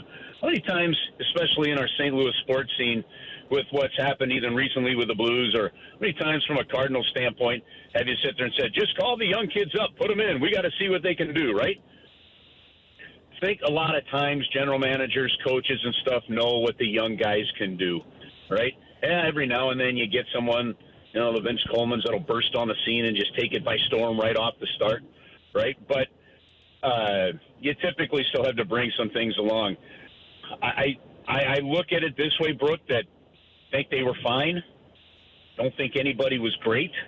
I think they responded well. I don't think anybody of these young guys with some extra ice time has looked out of place. And I think, to me, that's what you are encouraged by. You are definitely seeing development. Is it the high-end development yet? Nah, I don't know yet. We'll have to wait and see. But I don't know that you're looking for that. You're looking for just some continued development, and that really is what we've seen, and I think you got to be happy with it. Do I think it lends to winning hockey right now? No. I don't think that youth wins in the National Hockey League. I don't think, for the most part, that youth wins in pro sports. I think a good mix of youth with some grizzled veterans is a recipe for winning. And so what you are relying on that youth for in time of transition, I think, is going to dictate whether you win or not. And one other quick thing, too, that you notice. After that win, you look at the St. Louis Blues total and you see 87 points, right? Mm-hmm. You're talking a team that last year missed the playoffs. The general manager traded off key heart and soul players over the last couple of years, or didn't re-sign them, from Perron to O'Reilly and those guys and on, right? And you are just 3 points away from a 90-point season as a team in transition. I look, if that doesn't give you some glimmer of hope that the Blues are not going to slide into obscurity as a Blues fan during this transition, I think you have to accept that as a pretty doggone good season, despite the frustrations that it could have been better. Hey, Kerbs, a couple of more things. Number one, Friday night, the Puck Cancer event over at Centene to benefit the V Foundation, and it just shows the power of the Blues fans, Kelly Chase, that so many people were in town to raise over $600,000 for the V Foundation. You know what, Randy, a question maybe if I was to interview you on this. I don't know in the last 25 to 30 years in the city of St. Louis if there really is an athlete or former athlete that has tried more or done more with his own personal energy in the community than Kelly Chase. And I'm not looking to debate, well, this guy did this guy did that, but just on a consistent basis when the chips hit the fan, and it doesn't matter that it was in St. Louis or not. It could have been, it was us, somebody from Saskatchewan, and and a kid, bringing his dad down and putting, a blind young man on our air. It's all that stuff. And it was an amazing event that he put on. Unfortunately, I wasn't able to be there. I watched all the highlights that were on there, and pretty cool to see Dirk Bentley playing guitar in a hockey uniform and skates at center ice. We're really lucky that Kelly Chase became a St. Louis Blue and has stayed a Blue for life. That is the best way I can put it. Yeah, absolutely. And our thoughts are with him as he starts up his final round of chemo right now, as a matter of fact. And then, as you mentioned, for the last couple of games of the road trip, Andy Zilch was in for you calling games, and you are just so generous with time and giving people opportunities. I have so much respect for you with John Kelly and what you did for John during the Stanley Cup Finals and giving young people opportunities to call NHL games. I thought that was very cool, Kerb. So I don't want to sound condescending, but I'm very proud of you. Well, I appreciate that as my old boss. As I interned for you, for those that don't know, I am a former Randy character intern. I appreciate that. I had a chance to take care of some things, and the road trip presented a great opportunity. And the when you work for such great people like I do, that understand the moment. Had we been in a playoff spot or close to the line, maybe I looked at this road trip differently. I just had a chance to take some time and do a couple things that I needed to do. And with Andy kind of being out in San Diego, he's a St. Louisan. He started as our booth intern over 10 years ago. He worked in our booth for 2 years, helping with our community stuff. And he's done 10 years of minor league sports. It was neat to hear him on those games. And, man, the traditions in our broadcast booths that the greats of the Bucks and the Kellys and everybody, for those that grew up, listening to Ken Wilson on hockey and everybody, it's still neat to see all these young broadcasters from St. Louis trying to work their way up. Yeah, it's pretty cool. Kerbs, thanks so much for the time. We appreciate it. Have a great last week of the season, and we'll talk to you soon. All right. Have an awesome week, you guys. Cheers. Thank you. That is the voice of the Blues, Chris Kerber, here on 101 ESPN. Coming up, we've got the fight. We need a fighter. You can text in 314-399-9646, 314-399-YO-HO. If you'd like to fight me next, put your name and the word fight on your text, and maybe Matthew will pick you to fight me here on 101 ESPN.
Hey, guys, if you're not feeling as well as you felt when you were a youngster, if you're already fatigued today and you want to feel better, I have an answer for you. It's Mentality. Guys, as we get older, our testosterone level drops and our energy level drops and our mental acuity and sharpness drops. At Mentality, they solve those problems. When you go to lowtusa.com and set up an appointment in one of their clinics, either in Chesterfield or South County, what they're going to do is find out where your testosterone level is. And their board-certified physicians are going to do a complete panel on your blood work, and they're going to try to get, and they are going to get, your testosterone level back to where it was when you were in your 20s with an FDA-approved testosterone treatment that you go in, you get it every week, and it does restore your testosterone level, and it does restore your energy, and you start to feel great again. All you need to do is go to lowtusa.com. They're going to work with your insurance company to have as little out-of-pocket expense as possible, and you're going to feel like the guy that you want to feel like and the guy that you used to feel like. It's Mentality. Get started now at lowtusa.com.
This is Rocky with your Sports Center update brought to you by Saliga Heating and Cooling. It was a busy weekend. Here's the big things. The Cardinals win 2-3 from the Marlins. They face off against the Phillies, starting with a game later tonight, 6 p.m. It'll be Turnbull facing off against Miles Michaelis for the Cardinals. Blues lose an OT on Saturday, but they win in the shootout on Sunday. City with a disappointing 0-0 draw against FC Dallas. The big stuff was going on the basketball court, though, as we had the women's NIT championship for the St. Louis Billikens. South Carolina beats Iowa. And, of course, the big thing happening yesterday, John Calapari making the seismic move from Kentucky to Arkansas in the wee hours of the night. That is your Sports Center update brought to you by Saliga Heating and Cooling, an independent American Standard heating and air conditioning dealer.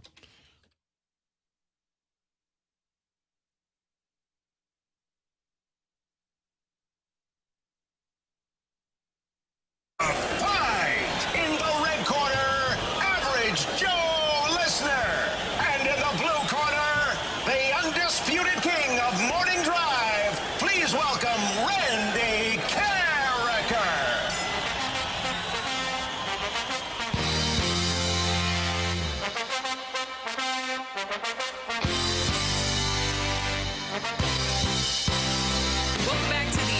Drive. Brooke, Randy, and Rocc here. Dan will be back with us tomorrow, and it is time for the fight. And our fighter today is Chris. Chris, how are you doing?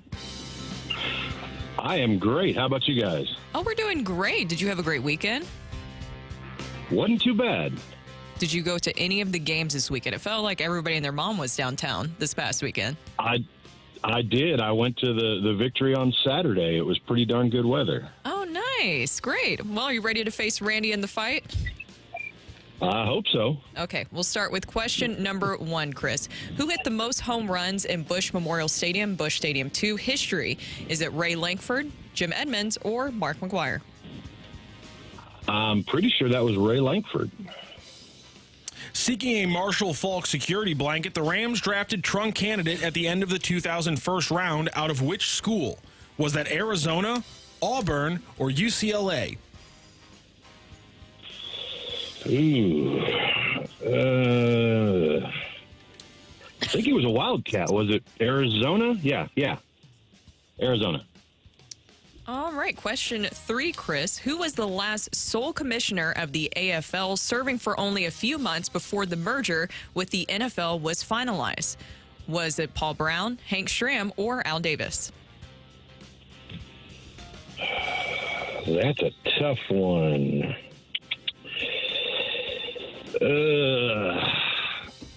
Can you give me the options again?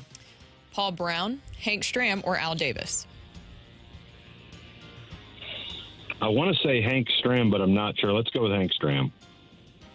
On this day 50 years ago, Hammerin' Hank Aaron launches his 715th career home run, crossing the plate in one of the most memorable home run trots in MLB history. Against which National League team did he hit that home run against? Was it the Dodgers, the Pirates, or the Mets? It was the Dodgers. It was Al Dowling. Nicely done, Chris. That was an impressive last answer. We'll double check our score and bring in Randy Carricker. We'll double check the score. All right, how are you feeling, Chris? Okay. Anytime you're going against Randy, you can't feel too good. You never know. You never know, especially after a well-rested weekend. And he trots in currently right now with his grapes that are washed and in a little Ziploc baggie. I'm giving a play-by-play of what's going on. And Randy is pulling up his chair right now. Randy, say hi to Chris. Chris, good morning. Thank you very much for listening. Thanks for playing. How you doing? I'm doing pretty good. We'll see here in a couple minutes. Okay, good. It's wonderful to have you with us here on 101 ESPN. Thanks. All right, we'll get started with question number 1, Randy. Okay. Who hit the most home runs in Busch Memorial Stadium, Busch Stadium 2, history? I almost gave you the options there. I had to stop myself. I was about to flow out. I think that was number 16, Ray Lankford. I'm going to go with Ray Lankford. Did he switch his numbers at some point in his career? He was always 16. Was he really? Okay. Yeah, I think when he came back in 04, he was 12. That's okay. That's what it is. Okay, thank you. Because Reggie Sanders was wearing 16. That's it. Okay. Seeking a Marshall Falk security blanket, the Rams drafted trunk candidate at the end of the 2001 round out of which school? University of Arizona. He could run when he was healthy. I was going to say. Question 3, Randy. Yes. Who was the last sole commissioner of the AFL, serving for only a few months before the merger with the NFL was finalized? I thought it was Lamar Hunt. Or was it Al Davis?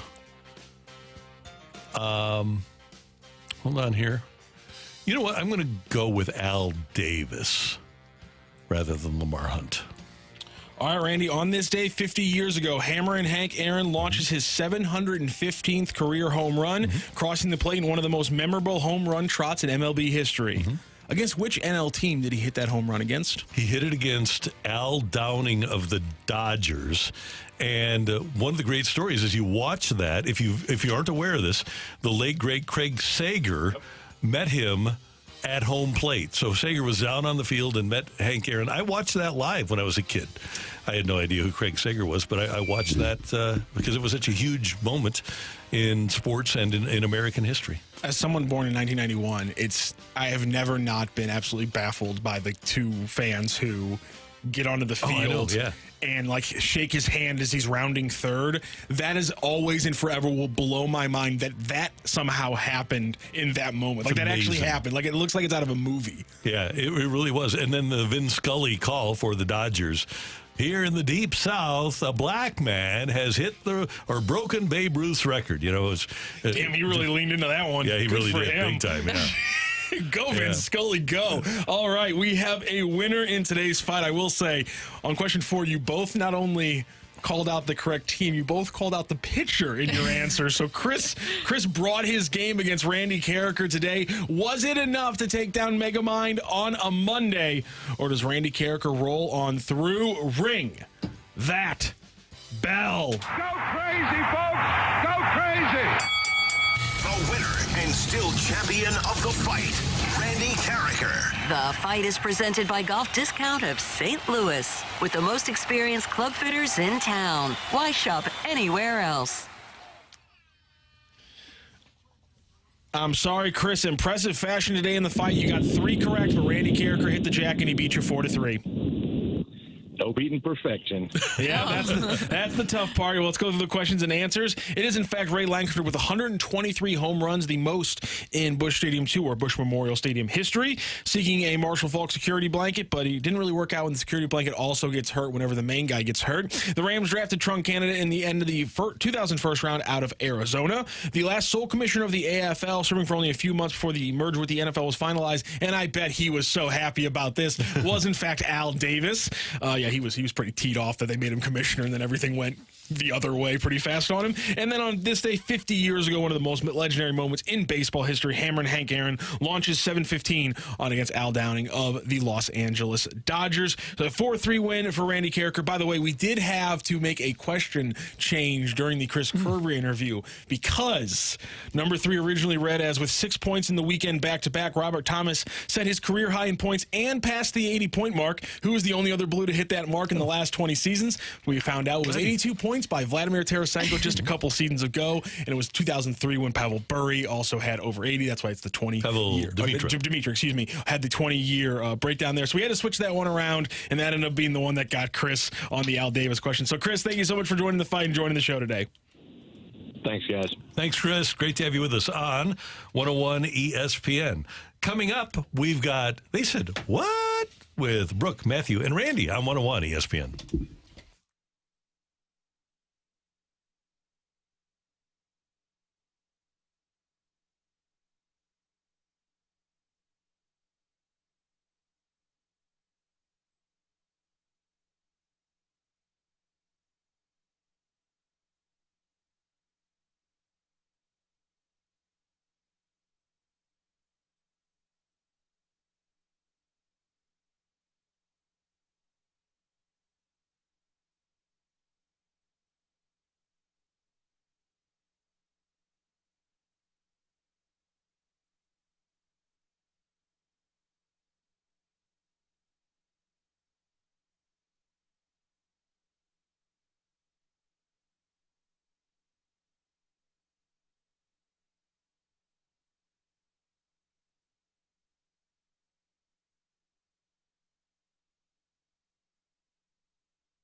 My friends at Chesterfield Fence and Deck do an amazing job with all of the outdoor projects that they do, and they offer fences and decks, sunrooms and screen rooms, patios, retaining walls, and more.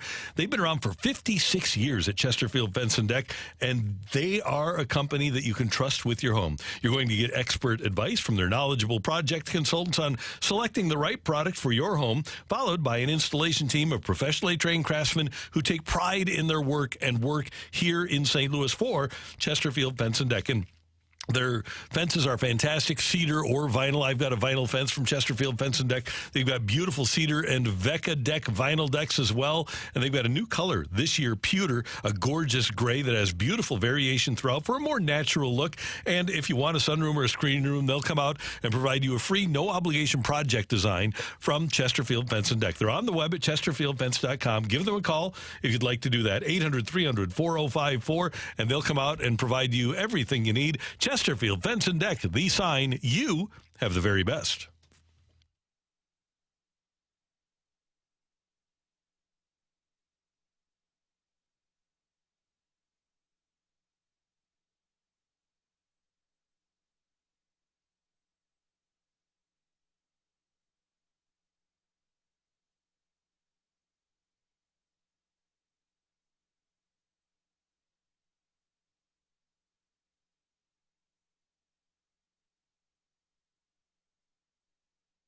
I know you're going to be watching the Cardinals when they face off against the Phillies in Game 1 of that series tonight. What's the best thing to do while you watch is to get in on the action yourself with Pick'em product on Underdog Fantasy called Pick'em Champions. You just pick 2 to 5 players from at least 2 different teams, select higher or lower on the player's stats, select your entry fee. You're going to be put in a game alongside other underdogs. You don't need to worry about any of that, though. As long as you hit your entry projections, you're walking away with your winnings. Let's put together an entry for tonight's game for the Cardinals. Spencer Turnbull versus Michaelis. Turnbull, I'm going to go higher than 4.5 strikeouts. The Cardinals lineup always susceptible to the strikeouts. Miles Michaelis, on the other hand, I'm going to go higher than 6.5 hits allowed. He's allowed 7 hits in both of his starts so far this season. And on the offensive end, we're going to take a scorcher with Brendan Donovan higher than 1.5 total bases. The lefty against the righty, Spencer Turnbull. And then Bryce Harper, I think he has a big game against the Cardinals. We're going to go higher than 2.5 hits, runs, or RBIs combined. That's your entry tonight. You can put together whatever you want during or before the Cardinals game because Underdog Fantasy allows you to put in live entries as well. Underdog Fantasy, super easy to play and even easier to get started. You just go to their easy-to-use mobile app or to UnderdogFantasy.com, sign up with the promo code ROCC, and Underdog will match your first deposit up to $100. Plus, they'll give you a mystery special pick to use on your first Pick'em entry. That's Underdog Fantasy, promo code ROCC to get your first deposit of $10 or more up to $100 matched plus your special pick. Must be 18 plus and present to stay where Underdog Fantasy operates. Terms apply. Concern your play. Call 1-800-GAMBLER. Visit www.ncbgambling.org.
Bro, what are you talking about, man?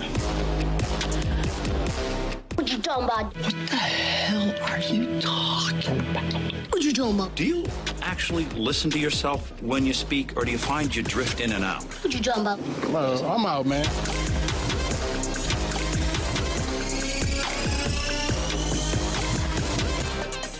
And it is time for They Said What? I was waiting for you to join in. Should we do it again? Yeah. It's time for They Said What? That was a great job. That was good. That was beautiful. Yeah. Clip that. We need to save We're it. killing it today. Our Yoho earlier before Take It or Leave It was crisp. As good as it We're gets. doing great. I'm glad that the practice we're putting in is actually working. It's really working for us. The extra hours on the weekend really are happening. I know. It's working for us. For the people who don't know, we actually send voice messages to each other where we practice to make sure we can get the right pitch just for our listeners. This is how dedicated we are. Totally. For your ears. Yep. For your listening pleasure? Question mark? They said what? Anyways, on this edition of They Said What, the A's just continue to be a dumpster fire, especially their owner, John Fisher, who just keeps digging his grave with his fans deeper and deeper. Before the A's make their still hypothetical move to Las Vegas, they will set up shop now coming out in Sacramento at a minor league ballpark, the home of the Sacramento River Cats. Have you ever heard of the Sacramento River Cats? Yes, with my son being a Giants fan, I'm well aware of the River Cats. So that will be the A's new home for at least the next 3 seasons. So John Fisher spoke about the move, and he tried to sell it in a very head-scratching way. We're excited to be here for the next 3 years, playing in this beautiful ballpark, but also being able to watch some of the greatest players in baseball, whether they be athletics players or Aaron Judge and others, launch home runs out of this very intimate, the most intimate ballpark in all of Major League Baseball for the next 3 years. It reminds me of when somebody's trying to sell a small house and the seller puts on there quaint, cute. What's another good way to describe it when they list like a small house? Charming is another one. So basically, perfect for a new family. Perfect for a new family. That's manageable. What this is. Perfect for a new franchise just starting. It's so embarrassing that John Fisher would go out there and cite that one of the reasons why it's going to be better is because it's going to be a small, intimate setting where you can see Aaron Judge just hit dingers out of the park against your own team. That just shows that, one, he doesn't care about the fans, and I think that he's obviously trying to get away from the Oakland A fans, but it also shows that he doesn't even care about his own players and their experience of what this is going to be like. Is there any positives in this? Because I've seen some people trying to spin in a positive way of, oh, it'll kind of feel like spring training in a sense because it's going to be a smaller park, so that's the environment that it will feel like. I just don't like the idea of how just small that setting will be for the players. Here's the thing. Busch Stadium is 336 down the left field line, 335 down right, 385 to the alley, and 400 feet to dead center. This ballpark is 330 down the left field line, 325 down the right, 403 to center, and the alleys are 365. So it's not that. Now the air quality is going to be different, but it's not that intimate. It was like 20 feet short, everything but center field. The alleys were 20 feet, were 20 shorter, and weren't both down the lines were about 20 shorter on each side. No, too? 330 in Sacramento, 336 for Busch. Okay, so it's just the alleys that are demonstrably short because it was 380 to 360. That was the only really big difference. By the way, 314 says it's not small; it's a cozy ballpark. Cozy. There we go. Cozy is the right way to describe this in this situation. But how do you guys feel about this move? And what in the world is happening with the move with Las Vegas? It seems like that is souring. The fact that they're setting up shop there for 3 seasons, if you're a player for the A's, are you trying to find any sort of way to get out of there? Any way you can get out of there, you are going to try. Now, most of their players still have 6 years of control left. They only have rookies. So they're it seems stuck. Like. Yeah, they really are. But at least it's in a decent ballpark. And Sacramento is, well, that ballpark is probably better than Oakland, and the town might be better than Oakland.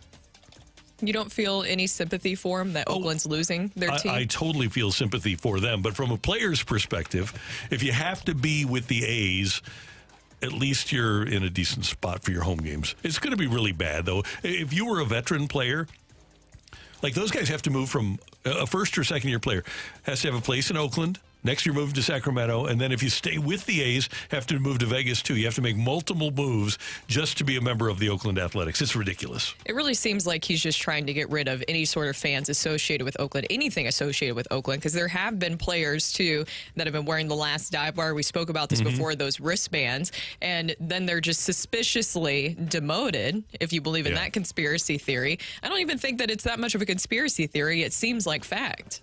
Yeah, it's really a shame what they have done to a franchise that went to 7 World Series in Oakland in 58 years. It's amazing that Rob Manfred and baseball have let this happen.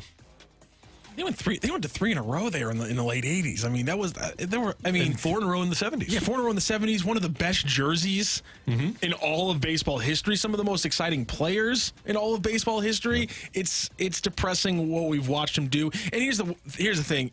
If there was a good faith effort from a completely different group of owners, and it got to a stopping point, let's say if this had maybe hit a point more reminiscent of, let's say, the Cardinals, the football Cardinals in St. Louis, where there's just an absolute just inability to get things done between two parties, and politics are getting involved in a weird way, I wouldn't be nearly ready to take my pound of flesh. But the fact that Fisher's never worked like a hard day in his life to get to where he's at, and he's doing it this way, it just makes it so easy to call him the scum that he is. He is, and it's what's been going on for him. Now, this is a good question from the 636. I'm weird, and I'd like to know the region or town the team is being named for. Will they just be called the California A's? Did I miss that part? That's a great question. I don't know. I didn't even think about that. Or maybe just the A's. Just the A's. There's just no city town, or I hate that. I do too. But then they're going to be there for 3 seasons. So then do they go and spend money? It seems like he doesn't like to spend a lot of money unless it's for the move to Las Vegas. Does he go and spend money on gear that says California A's? Or do you just stick with the Oakland A's, but you're playing in Sacramento? That might be too. Maybe you just do that. That's so bad looking. Don't you think it's a bad look for the rest of Major League Baseball too, that nobody's stepping up and advocating for these players that are going through this situation with the A's? Yeah, here you got Major League Baseball Players Association complaining about pitch clocks, but not for actual things that affect their players' lives. Do you see what I'm saying? What's the commute if you have a house in Oakland and you're one of the players? Probably an hour and a half. Let's see. Bite me. That would be my comment.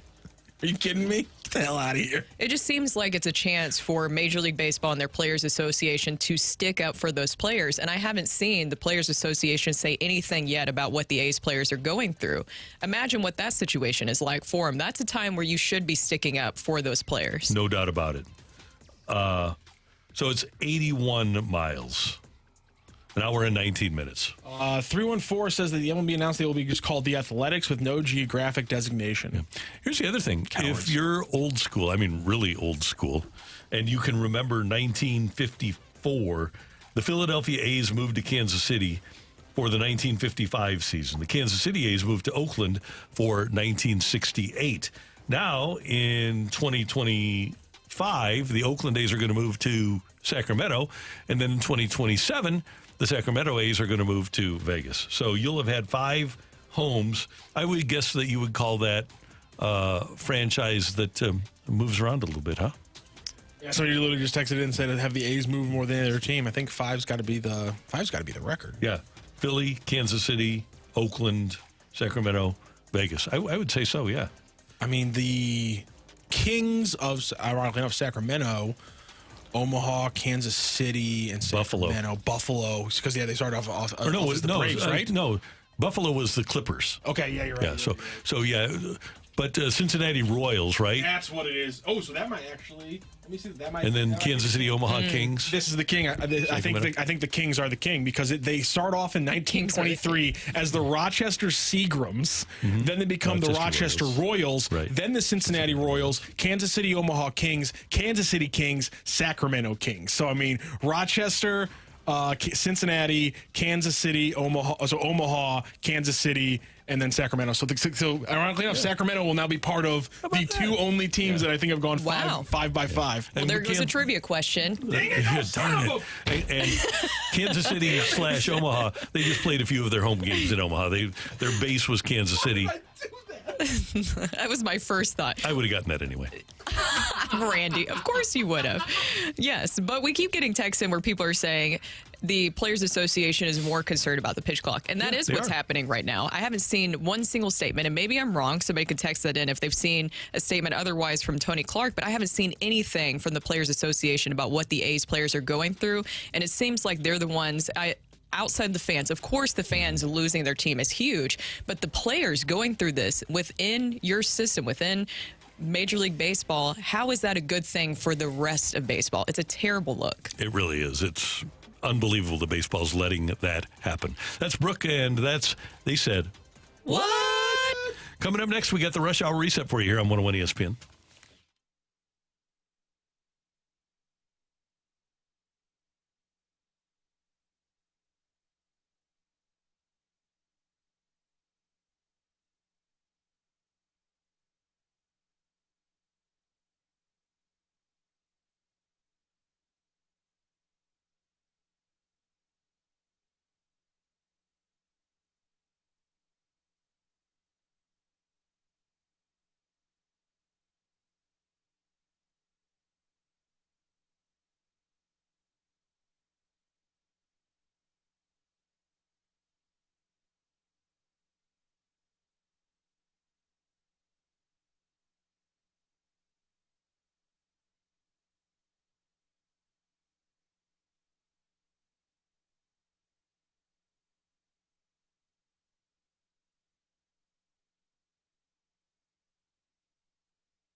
Hey everyone, it's Brooke here for Universal Windows Direct. As you know, the weather has just been all over the place here recently. It's nice and warm and sunny like how it is yesterday and today. And then you have the other day where it was just really cold, rainy, and even almost felt like it was freezing outside. But where you shouldn't be feeling all of those different temperature changes is inside your home. So you should call my guys over at Universal Windows Direct to avoid all those crazy temperature changes. You may be wondering, can windows really make that big of a difference? Here's the thing, they really can't, and here's how. Their windows feature super spacer technology, which helps keep the edge of the glass warmer, holds the window seal longer, and makes your windows last up to 5 times longer than other window systems. So your windows from Universal perform better and they last longer. Call Universal Windows Direct today at 314-334-2522 for your free in-home estimate. And for every 2 windows you buy, get 2 for free. So buy 2, get 2. Buy 4, get 4. There's really no limit to what you can do.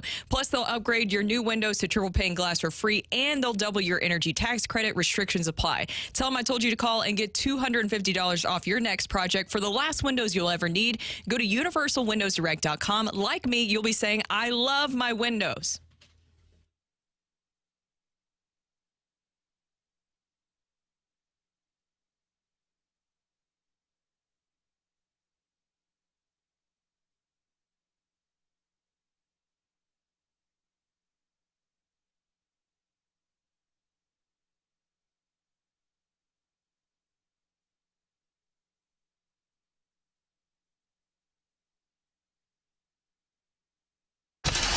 Recapping the biggest sports stories of the day on the opening drive with a Rush Hour Reset.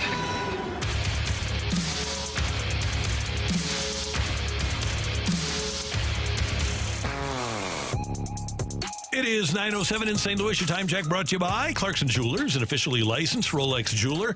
Within the hour, St. Louis University will introduce Josh Schertz, the former Indiana State head coach, as their new head coach to replace Travis Ford. Congratulations to SLU on getting a guy that Jay Billis says is one of the best basketball minds in America. I'm interested to see what Josh Schertz is able to do with the SLU program. First question you're asking, Randy. Can you get us a point guard? Oh, wow, that was fast. That's what the alums. It's going to be open to the public, and that's what the alums always ask. Can you get us a point guard? So that's what I would ask. You can just keep seeing from going to the portal. Yeah, or have him come back from the portal. Another good point. Yeah, so we got to get us a point guard. So congratulations to Josh Schertz and to SLU. What? I was surprised. Did it used to be, can you get us a big man? When Spoon got hired, it was, can you get us point guard? So it's, I think when Grauer got hired, and then pretty much everybody else, Romar, can you get us point guard? So that's what we're looking for. I want to score. I want Javonte Perkins without the knee injury again. Well, yeah, we want that, but before you got to have a point guard to be able to get him the ball. Fine. The men's championship tonight here on 101 ESPN. 5:30 pregame, Purdue and UConn. Brooke, who you got? Ooh, I think I'm going to have to go with UConn. Okay, then it just feels like the easy pick here. I'm going to go with Zach Edey. Oh, you're all in on Edey, huh? The big fella, yeah. Did you see that he can't get NIL money? Isn't that terrible? Because he's from Canada, right? Yeah. That's stupid. I did not realize that was part of it, but it makes a lot of sense, I guess. But he should be able to get some NIL money. He should be able to get anything he wants, yeah. Anything he wants? Yeah, pretty much. Yeah, he's a big man. You guys don't think clinging can shut him down? I think, no. So. My question is, with a guy like Clinging, is he one of those guys who's, because there's a lot of defenders in today's NBA, not NBA, but in basketball, there's a lot of big men who, because they don't face a lot of other big men, they're good at guarding the rim against drivers, but they're not necessarily great at actual post defense. And I wonder if Clinging maybe gets a little bit exposed. Clearly, he can stop drivers. Illinois learned that. The question is, can he handle the best big man one-on-one on the left block? He's pretty amazing. He is amazing. Yesterday, the women's championship won by South Carolina over Iowa, 87-75, and USC kind of underrated here because of the Caitlyn Clark phenomenon, which is awesome. But I think South Carolina kind of got overlooked despite the fact that they went unbeaten for a whole season. Yeah, and that's the thing, because you didn't have Caitlyn Clark on your team. I think a lot of teams were possibly overlooked, but Dawn Staley has always done a great job with that program. She's a legend herself, and she made sure to give credit to Caitlyn Clark in her championship speech there. So that just shows the impact that Caitlyn Clark has had on the game of women's college basketball, and now she's going to take her talents to the WNBA. And I expect, despite what, who was it, Diana Taurasi said? Oh, God. She said, yeah, she doesn't know what's coming. I bet you that Caitlyn Clark does okay in the WNBA. I think she'll be just fine. I think she will be just fine. Yes, Matthew, did you have something to add there? Yeah, I downloaded the audio like an hour and a half ago, and I was like, oh God, I was like, dang, I forgot to cut it out because I want to play that later. Okay, when we talk about Caitlyn Clark, because that broadcast was fun in a lot of ways, but also it created some very, very weird moments over the weekend. It sure did. It really did. And the Cardinals back in action tonight after their 10-3 loss to the Marlins yesterday. Cardinals do take 2 of 3 from Miami. The Phillies in town tonight. Spencer Turnbull goes for Philadelphia. Miles Michaelis, who's 1-1 with a 6.10, will be the Redbird starter, and that's a 6:45 contest over at Busch Stadium. So go Cards. There you go. Go Cards. Now, not to put too much on this series because it's still early on. I know we always love hearing that. It's still early on. But will you look at this series as more of a measuring stick possibly of this group? In a sense, but not that they can live up to what Philadelphia is. To me, there are 3 teams in the National League, and one of them changed dramatically over the weekend with Spencer Strider getting hurt for Atlanta. But to me, the 3 teams in the National League that are prohibitively better than everybody else are the Dodgers, Phillies, and the Braves. And so if the Cardinals can win 1 of 3, and I think tonight's their best chance because they've got Wheeler tomorrow and Nola on Wednesday, I would think that if the Cardinals can win 1 of 3 against Philadelphia, I'm a pretty happy camper. Well, yeah, because I think we've been pleasantly surprised so far. I know we had some people text in where it says, like, well, I don't want them to just be right at 500, but I don't think that was the expectation after these first few series that they would be able to accomplish what they have so far. You're able to win against the Padres, win a series against them. Now I'd like to see a sweep, hoping that they would do that against the Marlins. But, of course, not a great day for Kyle Gibson on the mound. He definitely ate those innings, Randy. Yeah. But also the innings ate him up as well. Yes, they did. They really did. But that's going to happen. You're going to lose games. Here's the thing. We've been talking about this since November or December, this early season schedule. You get the Phillies for 3, then Thursday is an off day, and then you go and visit the National League champion Diamondbacks. Then you get a game, 3 games at Oakland before you have another off day. But then you get the Brewers here, and the Brewers are still always going to be a hassle. The Diamondbacks here, and then that's when things soften up a little bit when you go to the Mets and go to the Tigers. If I, as a Cardinal fan, have a team that on April 24th is at 500 or within striking distance of 500, I'm okay, because then I go to New York, I go to Detroit, and the next month, White Sox here, Mets here, at the Brewers, at the Angels. Things are, for the space of 2.5 weeks, 3 weeks, are a lot softer than they are for the first month of the season. Exactly. And also, we have to touch on, before we get out of this rush hour reset, some big news just developing quickly overnight. I mean, that felt like the fastest that I've seen a story like that develop. It went from I just saw one tweet, and I sent it to you guys in our group chat, where it was a guy from Little Rock, Arkansas. And I worked in Arkansas. That was one of my first markets that I worked in.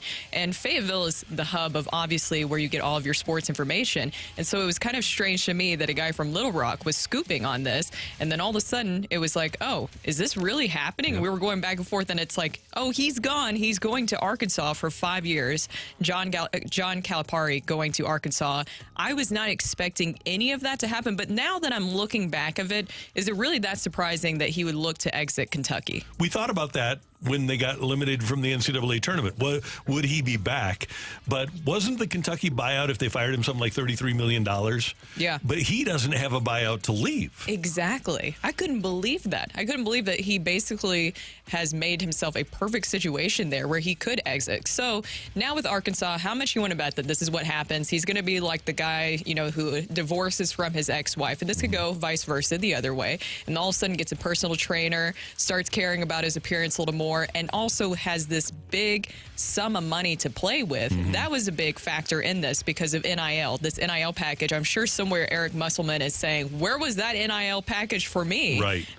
Well, because I was surprised about that. You need to have friends in the right places, and John Tyson is the founder of Tyson Chicken, which is based in Springdale, Arkansas, and apparently he's the guy that's been behind the recruitment of and signing of John Calapari. So when you buy a Tyson chicken breast or wings or whatever, you're contributing to John Calipari's salary in the NIL at the University of Arkansas. Just so that we all know and we're fully aware. Now, here's the thing. Just what I was gathering from some Kentucky fans, and one of my old coworkers, he's a big Kentucky fan, Brian Kennedy, that works over at KMOV. I chatted with him last night, and he just really seems like, and I know he doesn't represent all of Kentucky fans, but he just really seemed like they were over it at this point. So I would say that in Kentucky they'll boycott Tyson, but honestly they might enjoy it until he starts to do really well there. Right. And he won't at Arkansas. Arkansas will always be the same. Arkansas and Texas A&M are the two athletic programs in America that are not aware enough to recognize that it doesn't matter how much money they're going to spend, they're never going to win. Oh, Poor things. But they have shiny things. They do have shiny until things. They fall off their motorcycle. Oh, Randy. What did I send you guys during one of the breaks? I sent a photo. That was wild. I'll let you say it. I'll let you say it. It's a photoshopped Bobby Petrino with the neck brace on a picture of John Calipari's face on Petrino. It's hilarious. Oh, man. What a time. I will say that's one part about Arkansas that I was sad that somehow I missed that era. I came right after that, and I was there for the Brett Bielema era. I was there for the Mike Anderson era as well at Arkansas. So you're right. At least in that little section of time I was able to see, it was pretty mediocre at best. Yeah, and the thing is, they keep hiring these guys, and they think they're going to be great. And it just never works out for them. They Brett Bielema, they thought when they stole Bielema from Wisconsin, we're going to win national championships. That did not work out. Not at all. Did not work out. There is your Rush Hour Reset. Coming up, it was South Carolina that won the National Women's Championship, but how much did Caitlyn Clark change women's college basketball? That's coming your way on 101 ESPN.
Want you to know about some of the things that you can learn from gutterpros.com. And one of them is that we don't think about this, but you can have gutters that are too small for your home. At Gutter Pros, they can do a seamless 5-inch residential or a 6-inch commercial gutter, and they even have seamless 7-inch commercial and industrial gutters. And they'll provide you with the perfect size gutters for your home so that you don't have water coming over the sides of your gutters. And they're attractive, they look great, they're attached well, because Gutter Pros is a great St. Louis company that does magnificent work. As a matter of fact, They're A-plus rated by the Better Business Bureau.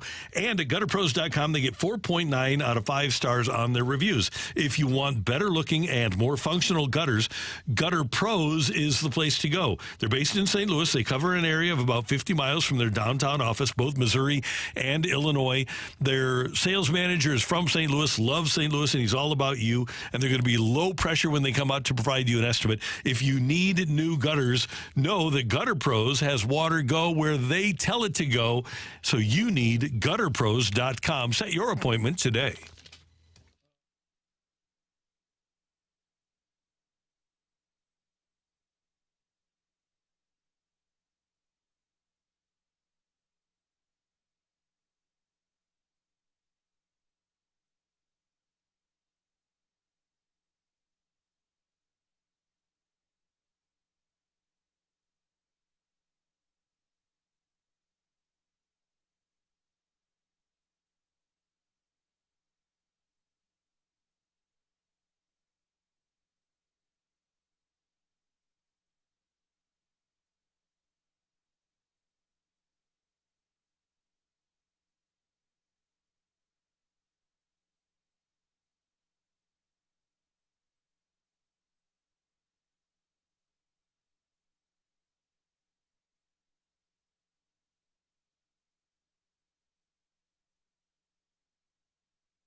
Brooke, Matthew, and Randy, and we just got a text that we are the woke media, okay? So here's the thing. Woke means awake, alert, attentive to what's going on, okay?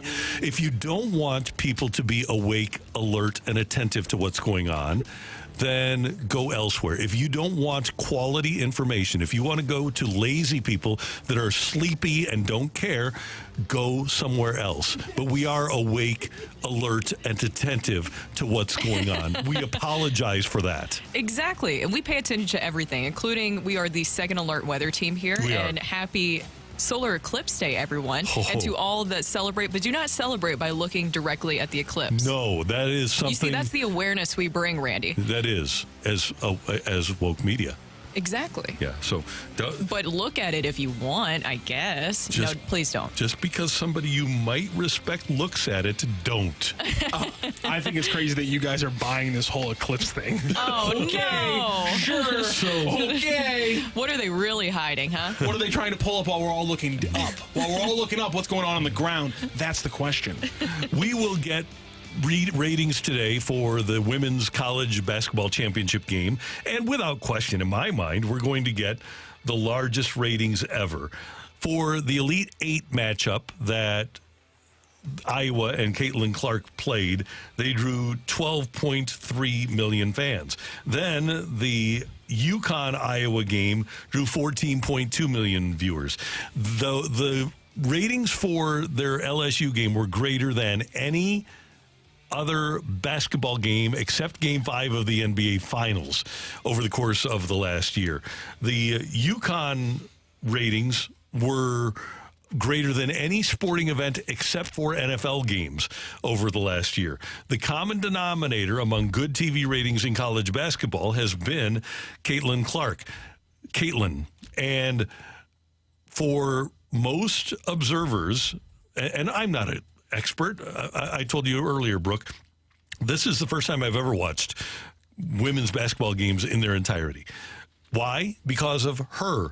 And like Tiger and like Serena, Caitlyn has become a brand that America has attached itself to. She has changed a sport. That is the role that Caitlyn Clark has played in her career at Iowa and probably will play in her career in the WNBA. And I'll be 100% honest too, Randy. This is probably the most that I have paid attention to this level of women's basketball. And I'm talking about what we've seen here during the NCAA run since Pat Summitt back with her time with the Lady Vols. She was an absolute legend with the players that she was able to develop there.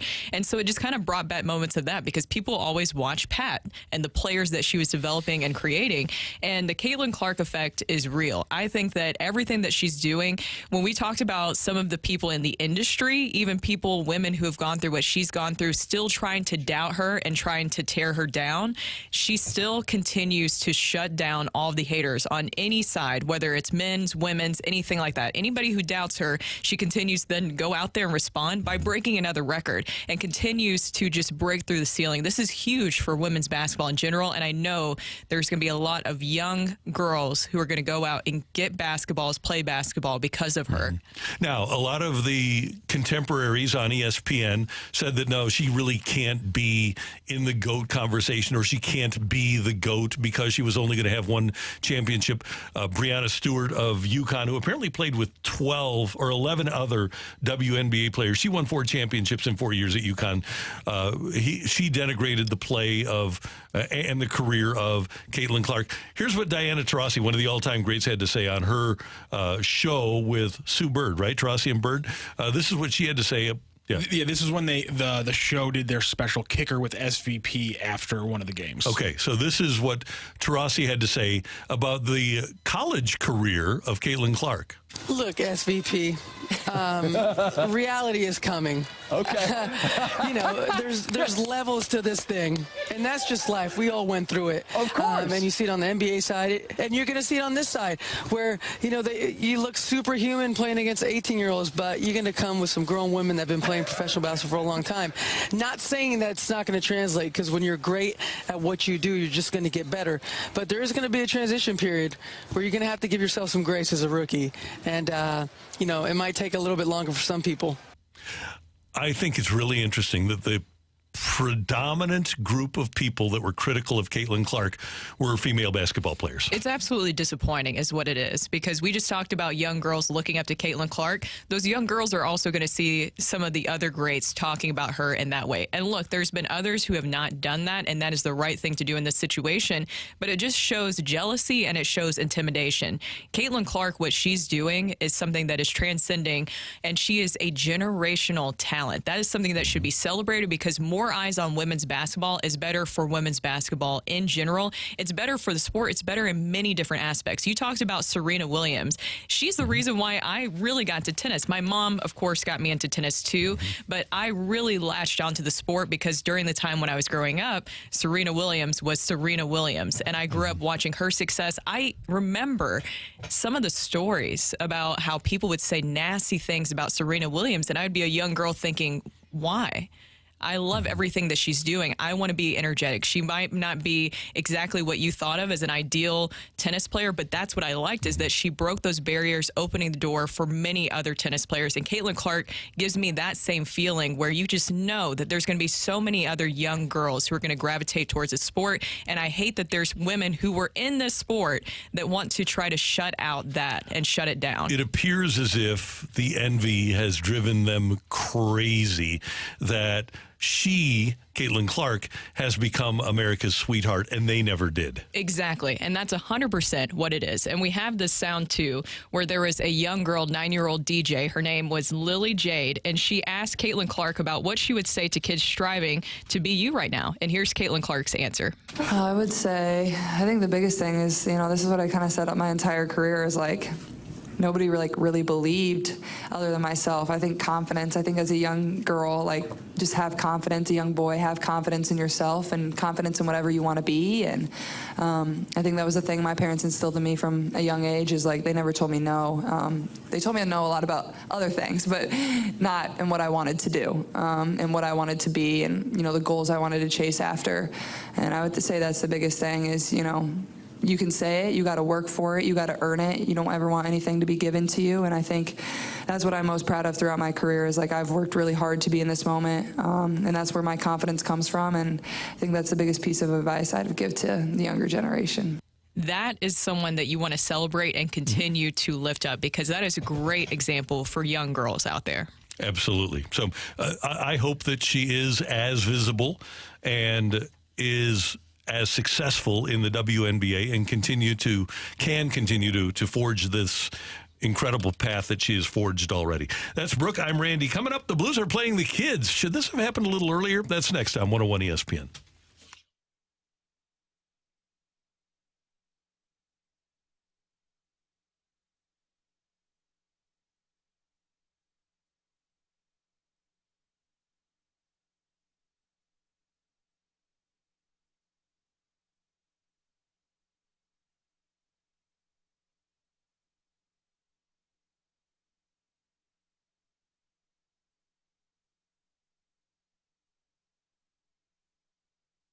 April is here, and the springtime weather, it's important to have quality windows. If yours won't open to let in the fresh air, won't seal tight to keep out the pollen and bugs, or have been leaking water all winter, then it's time for you to talk to the experts at Window Nation. Right now, every 2 windows you buy, you'll get 2 windows free.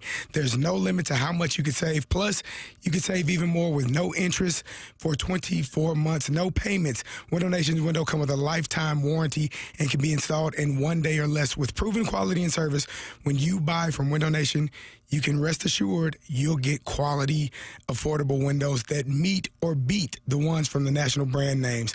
Don't miss out on your chance to afford quality windows with an unlimited buy 2, get 2 free, plus 0 interest or payments for 24 months. You can't afford to wait. Plus, you can get a house of windows and get a pair of St. Louis Cardinals tickets. It's easy. Call 866-90Nation or visit them online at windownation.com to schedule your in-home visit.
Hoffman Brothers is hiring. If you're a plumber or an HVAC field professional and you're looking for a change, then Hoffman Brothers is for you. Top guaranteed pay in the market and 3 weeks paid vacation in your first year, plus 9 additional paid holidays. Free health insurance for you and your family, a 401k match up to 8%. Plus, did you know Hoffman Brothers is the premier home services partner for both St. Louis City SC and the St. Louis Cardinals? So you have access to tickets to games throughout the season if you're an employee. To apply online, visit HoffmanBros.com, HOFFMANN Bros.com. Hoffman Brothers, a proud Mitsubishi Electric elite contractor. And with summer heat on the way, you need to schedule that air conditioner tune-up. When's the last time you changed your air filter? A friendly reminder from Hoffman Brothers, now's the time to get that tune-up scheduled. Don't wait until it stops working. Make that appointment today by calling 314-664-3011. That's Hoffman Brothers' number, 314-664-3011. Or go to Hoffman Bros, HOFFMANN, HoffmanBros.com. Mortgage rates have finally dropped. Call today for a free mortgage checkup. Pay off those credit cards. Call 314-567-GOLD. That's 314-567-GOLD. Golden Old Landing cured my blues. NMLS 114937.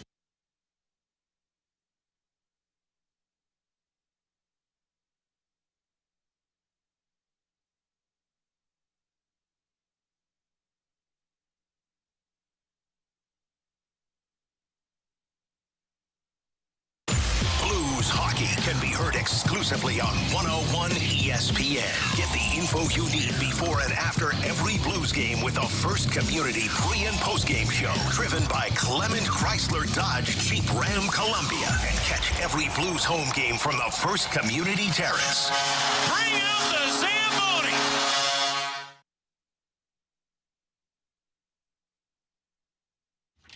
This is Rocky with your Sports Center update, driven by Johnny Londoff Chevrolet and Johnny Londoff Autoplex. The Cardinals back in action today, starting a 3-game series against the Philadelphia Phillies. It's a 6:45 first pitch, and your pitching matchup will be Spencer Turnbull, the righty for the Phillies. He went 5 innings in his first start for the Phillies. He had 7 strikeouts and allowed 3 hits in his win there. Miles Michaelis on the other side for the Cardinals. He's 1-1 on the season with a 6.10 ERA. Blues will also be back in action after 2 days off, as they will play again on Wednesday, facing off against the Blackhawks down at Enterprise Center. And over the weekend, a lot of college basketball. South Carolina wins the women's college basketball championship. St. Louis Billikens take home the women's NIT with a 69-50 win over Minnesota in a game played at SIUE. And tonight it will be Purdue versus UConn in the men's Final Four championship. You can catch the pregame show starting right here on 101 ESPN at 5:30 p.m. That is your Sports Center update, driven by Johnny Londoff. Find your roads and shop 24/7 at londoff.com and londoffautoplex.com. Are you kidding me?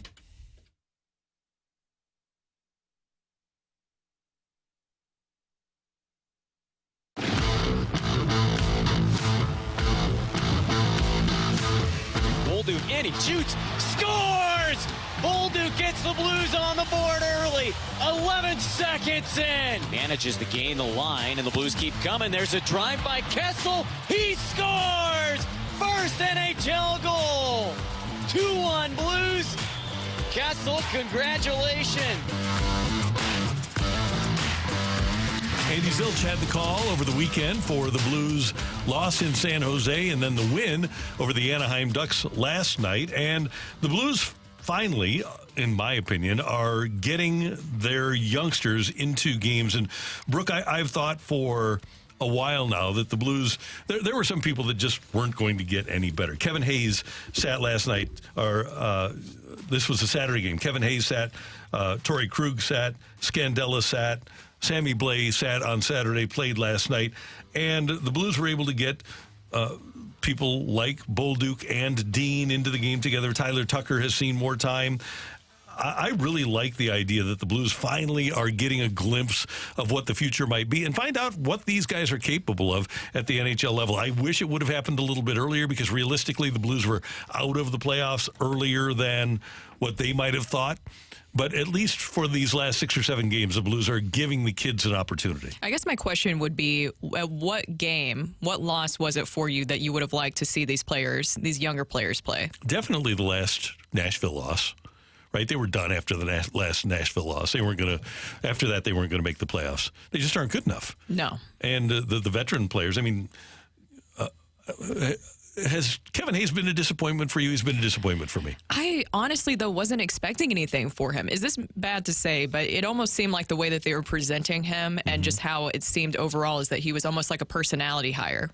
Or a glue guy. I mean, and you're taking a bad contract from a team because he wasn't. They gave you a solid player who's getting overpaid because he has a bad contract for them, and you got him for cheap. I mean, I think that was kind of like the third place in the division kind of thing, expectations. But to your question, Randy, even in my very low expectations, he has not lived up to those expectations, and I wasn't really expecting much. See, he's been a 29-point player this year, 13 goals, 16 assists.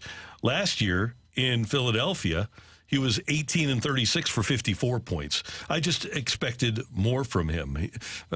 Sure, last year was a really good year, but I just expected more from Hayes in this particular season. But the point is, there's no good reason to have him playing over a player that has a future. Exactly, because you have to start evaluating, and we've talked about this. This is going to be a very tough offseason now that you also have the addition of Jimmy Snuggerud. Now, he can change his mind this summer, but based off the interviews that I've seen recently with Jimmy Snuggerud, he seems pretty set in his decision to return to Minnesota for his final season, his senior season there, and I don't think that's going to change. So now your offseason approach is evaluating who's staying, who's going. Is this the first time we're ever going to see Doug Armstrong buy out a contract potentially? And you have the youth movement coming. So you're turning the page, but how do you still stay in a competitive retool rather than a rebuild?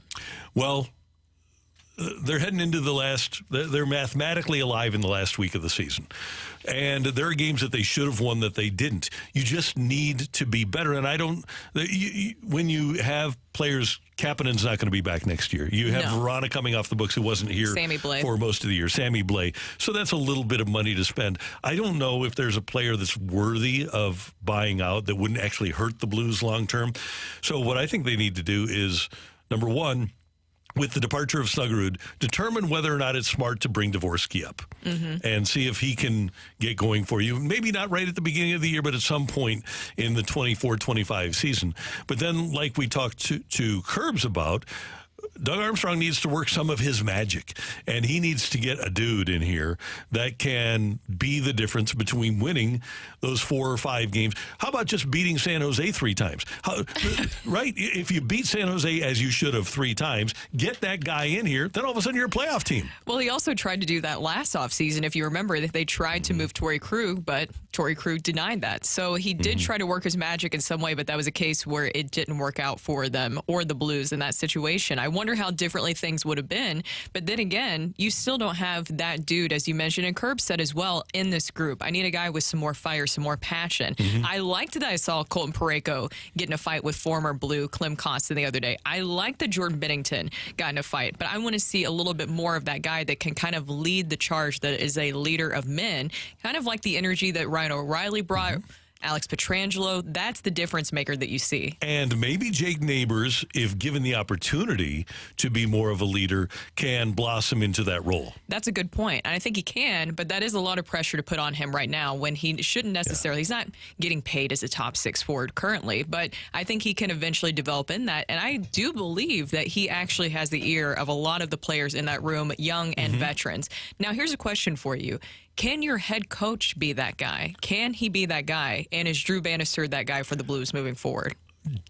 I have not been around the team with Drew Bannister as the head coach, but judging from what I see and what I hear, I don't think that he is that sort of guy. I don't think that he has the personality of a leader like Craig Berube had. And he certainly doesn't bring the cachet that Berube had as a player in the NHL or a guy who has won in the NHL. So right now, I would say no. My preference would be for them to have a coach that has either played at a reasonable level and brings that cachet to the table, or has won as a coach in the National Hockey League and brings that to the table.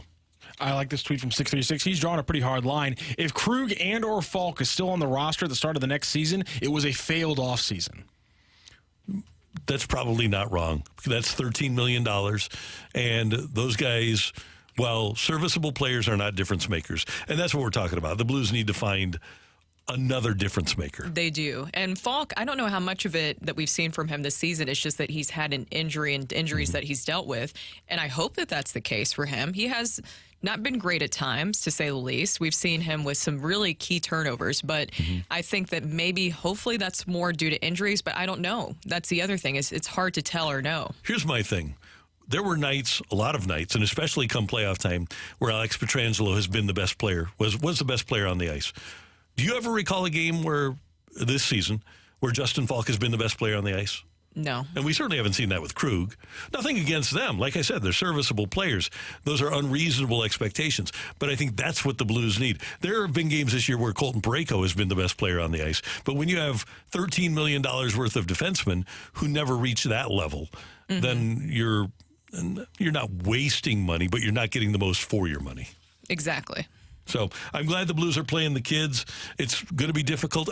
And by the way, Matt Kessel might wind up being one of those guys. I think Matt Kessel right now is a top 4. He can wind up being a top pairing guy. He really could. I think so. And I'm still excited to see what happens with Jimmy Snuggerud. And you mentioned Dalibor Dvorsky. I don't know exactly what to expect for him, but he is 18 years old. What is your expectation for him? We've seen, Jake Neighbours was 18 when he came up.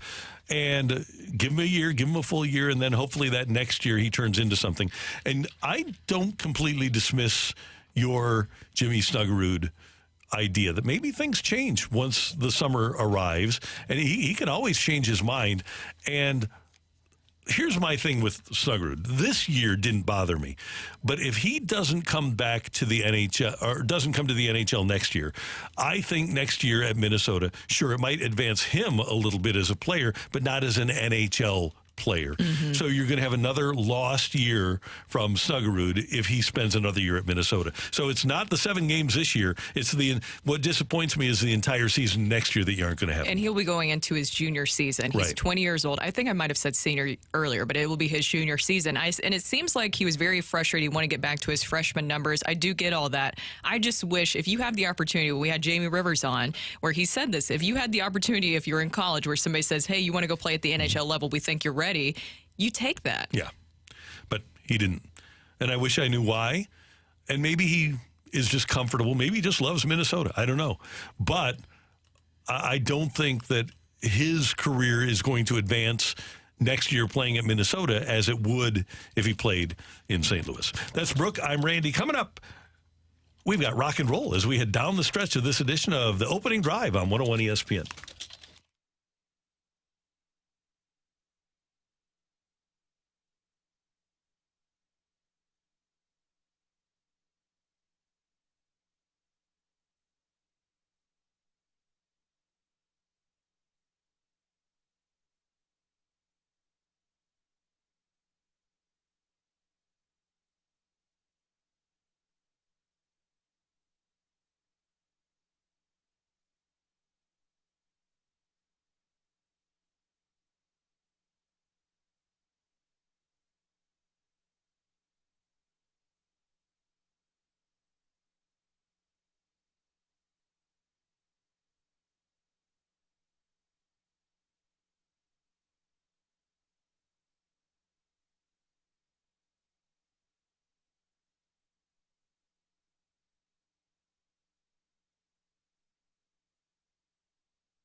Hey everyone, it's Brooke here, and I want to tell you why I love the Missouri Athletic Club. This year I set 2 really big goals for myself. One, to get into better shape. I always felt like I was in good shape, but I wanted to get into better shape. So I work out twice a week with my personal trainer, Christine, over there at the Missouri Athletic Club. I go to the West location, and I'm already seeing a huge difference. And it's also helping me with my tennis goal, which is my second goal that I've made for this year. And that is just to get back into the sport that I love. I grew up playing, and Scott is helping me with that. It's been so much fun just to get back out there on the court and get back to some of the basics. They always provide a wonderful experience over there, and that's why I love my MAC.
gonna rock. And roll.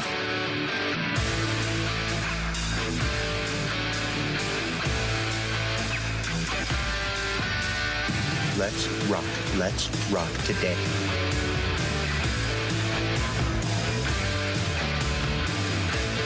All right, Matthew Rocchio, what do you got for us? Well, we didn't get to talk about it earlier because there was a lot of exciting things to talk about in the opening segment, and I didn't want to bog it down with probably one of the most unexciting games from the weekend, and that was the 0-0 draw between St. Louis City and FC Dallas on Saturday night. That really was a fairly disappointing game. I think if you heard Bradley Carnell's post-game afterwards and the players, you heard a lot of disappointment that they only came away with 1 point there. But for me, it was really just the stats jumped out to me. Here's just a couple I just want to point out really quickly. They outshot Dallas 27-10. Fifth shots on target was 15-4. They put 17 shots of those 27 inside the box. 10 of them obviously came outside the box. Dallas, by the way, had 7 inside the box and 3 outside the box. City had 576 passes to Dallas's 302. Their completion percentage in those passes was 13% higher at 87%. Dallas completed a total of 220 passes in the game. City completed 292 in Dallas's half. Dallas had 220 the whole game. City had almost 300 in Dallas's half. I mean, the domination was insane. 42 touches in the opposition box. Dallas had 11, and you got 0 goals from it. I don't know how that happens, but who's coaching? Jeff Fisher? Yeah, right. Oh. Well, and I'm glad you kind of made that joke because the Rams always did have a pretty solid defense under Jeff Fisher. And here's the problem. As much as all of those things tell me the offense is the issue, finishing in soccer is not a very consistent thing. Some strikers go through huge bouts where they every ball they hit no matter what the XG is somehow finding the way, and then somehow you can't put in a tap in. And right now they're kind of like goalies in hockey. They're very finicky. And right now Klaus and Adeniran are kind of on a finicky angle. You're creating the chances. Obviously, you're here. You just heard all of those numbers. You created chances, but the fact that you let up like 3 really juicy chances in front of Berkey is actually the bigger issue from the game. Juicy. Like, eventually, you're going to put in those easy ones. The problem is, eventually, the other team's going to start putting in those easy ones against Berkey too. It's a concern. It's a concern. We got to play our style.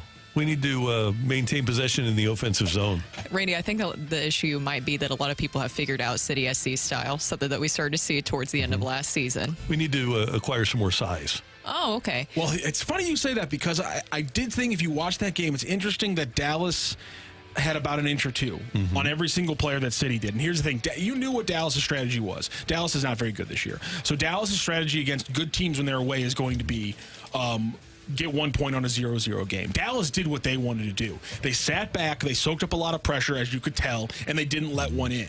The thing is though, that when teams let City possess the ball, and City had 66% possession, which is unheard of for them. When City had that kind of possession against teams last year, they didn't generate this kind of consistent offense. Again, the no goals is bad, but this is the kind of offense they didn't generate consistently against a team on their back heels. You should be able to just live on the other team's half when they have that strategy. You did that, but why is your 6'5" striker Sam Adeniran not in the game from the get-go when the plan's going to be we have to throw long crosses over this big, tall team? Why do you not have your tallest player out there? Is the solution to this problem that simple? How does this problem get solved offensively? I think part of it is that you take some of these key passes and the degree to which they're helpful, the amount that they are dangerous against the defense goes up a little bit when you put in Edward Leuven as opposed to who's playing right now. So getting Edward Leuven back, and now we really have no idea when that's going to happen because now it's not just what's going on with the hamstring. Now there's a mental health aspect a little bit. We're not even really sure if even calling it a mental health aspect is accurate. He's doing something off the field that he has to take care of. That's all we really know right now. So that's part of it, and I just really do think that eventually the striking is going to get there. So far this season, season, City's best moments have been 1v1 moments, not team moments. That's not how this team's going to get through the rest of this year. This team's going to get through the rest of the year with big team moments. It felt like, so obviously I was at the Battlehawks game on Saturday, and I was sitting next to Fox 2's Daniel Esteve, who's a huge soccer fan, does a lot of stuff with City SC, and he kindly pulled up the game where we could watch both the Battlehawks game, but also the City SC game. And it felt like a lot of times, like, the passes were not that crisp, which is something that I felt like we've seen from them earlier on this season as well. Yeah, I think that part has been. I mean, it was so bad to start the season. So any kind of but you progression, saw it in that game. Yeah, 87% pass completion is when you have 500 passes. That's pretty damn good. I mean, they were hovering around 60s and 70% on like 300 passes the first couple games. So it's a lot better. We did get a couple texts here. 314. They're going to sit in and let us pass, knowing we can't break down their defense through the run of play. We're much better counterattacking. That's absolutely true. And to Randy's point, how do you break down teams when they know what you're doing? And I think you're seeing a little bit more passing play and a little bit better creation from the team, despite the fact that they're not the most healthy.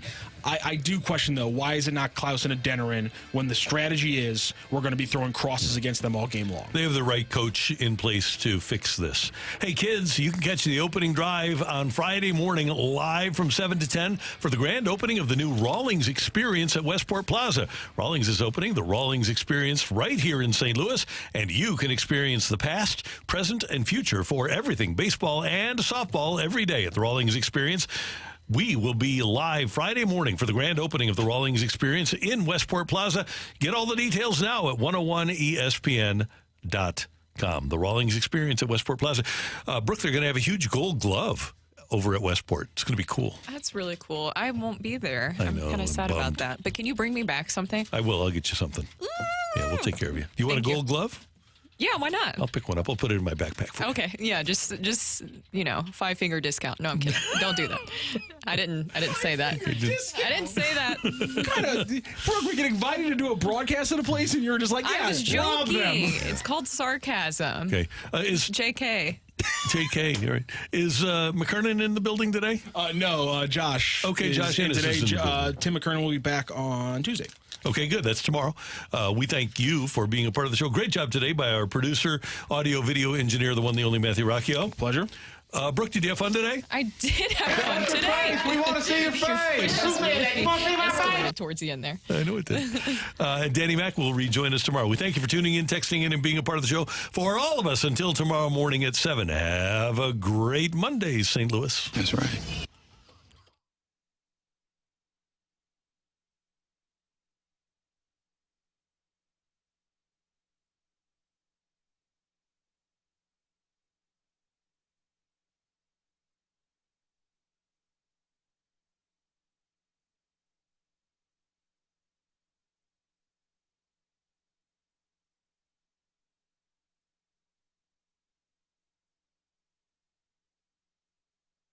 Hey, St. Louis, get your exclusive City SC debit card from Together Credit Union today. Together Credit Union is the only place to find this official fan debit card, which comes with special perks like a free lifetime MyCity Plus membership, an in-stadium discount on food, beverages, and merchandise, plus, and this is most exciting, express entry into City SC matches. And as a special bonus, Together Credit Union will also send you a commemorative print of City Park Stadium, home of St. Louis City SC, while supplies last. How do you get the card? Well, I can tell you. Open any personal checking account online at togethercu.org or stop by any Together Credit Union's 14 local branches and choose the St. Louis City SC debit card at account opening. There's no cost for opening the City SC debit card, so don't wait. Sign up today and show your pride for St. Louis City SC membership eligibility required, federally insured by the NCUA. Get your Together Credit Union St. Louis City SC debit card today.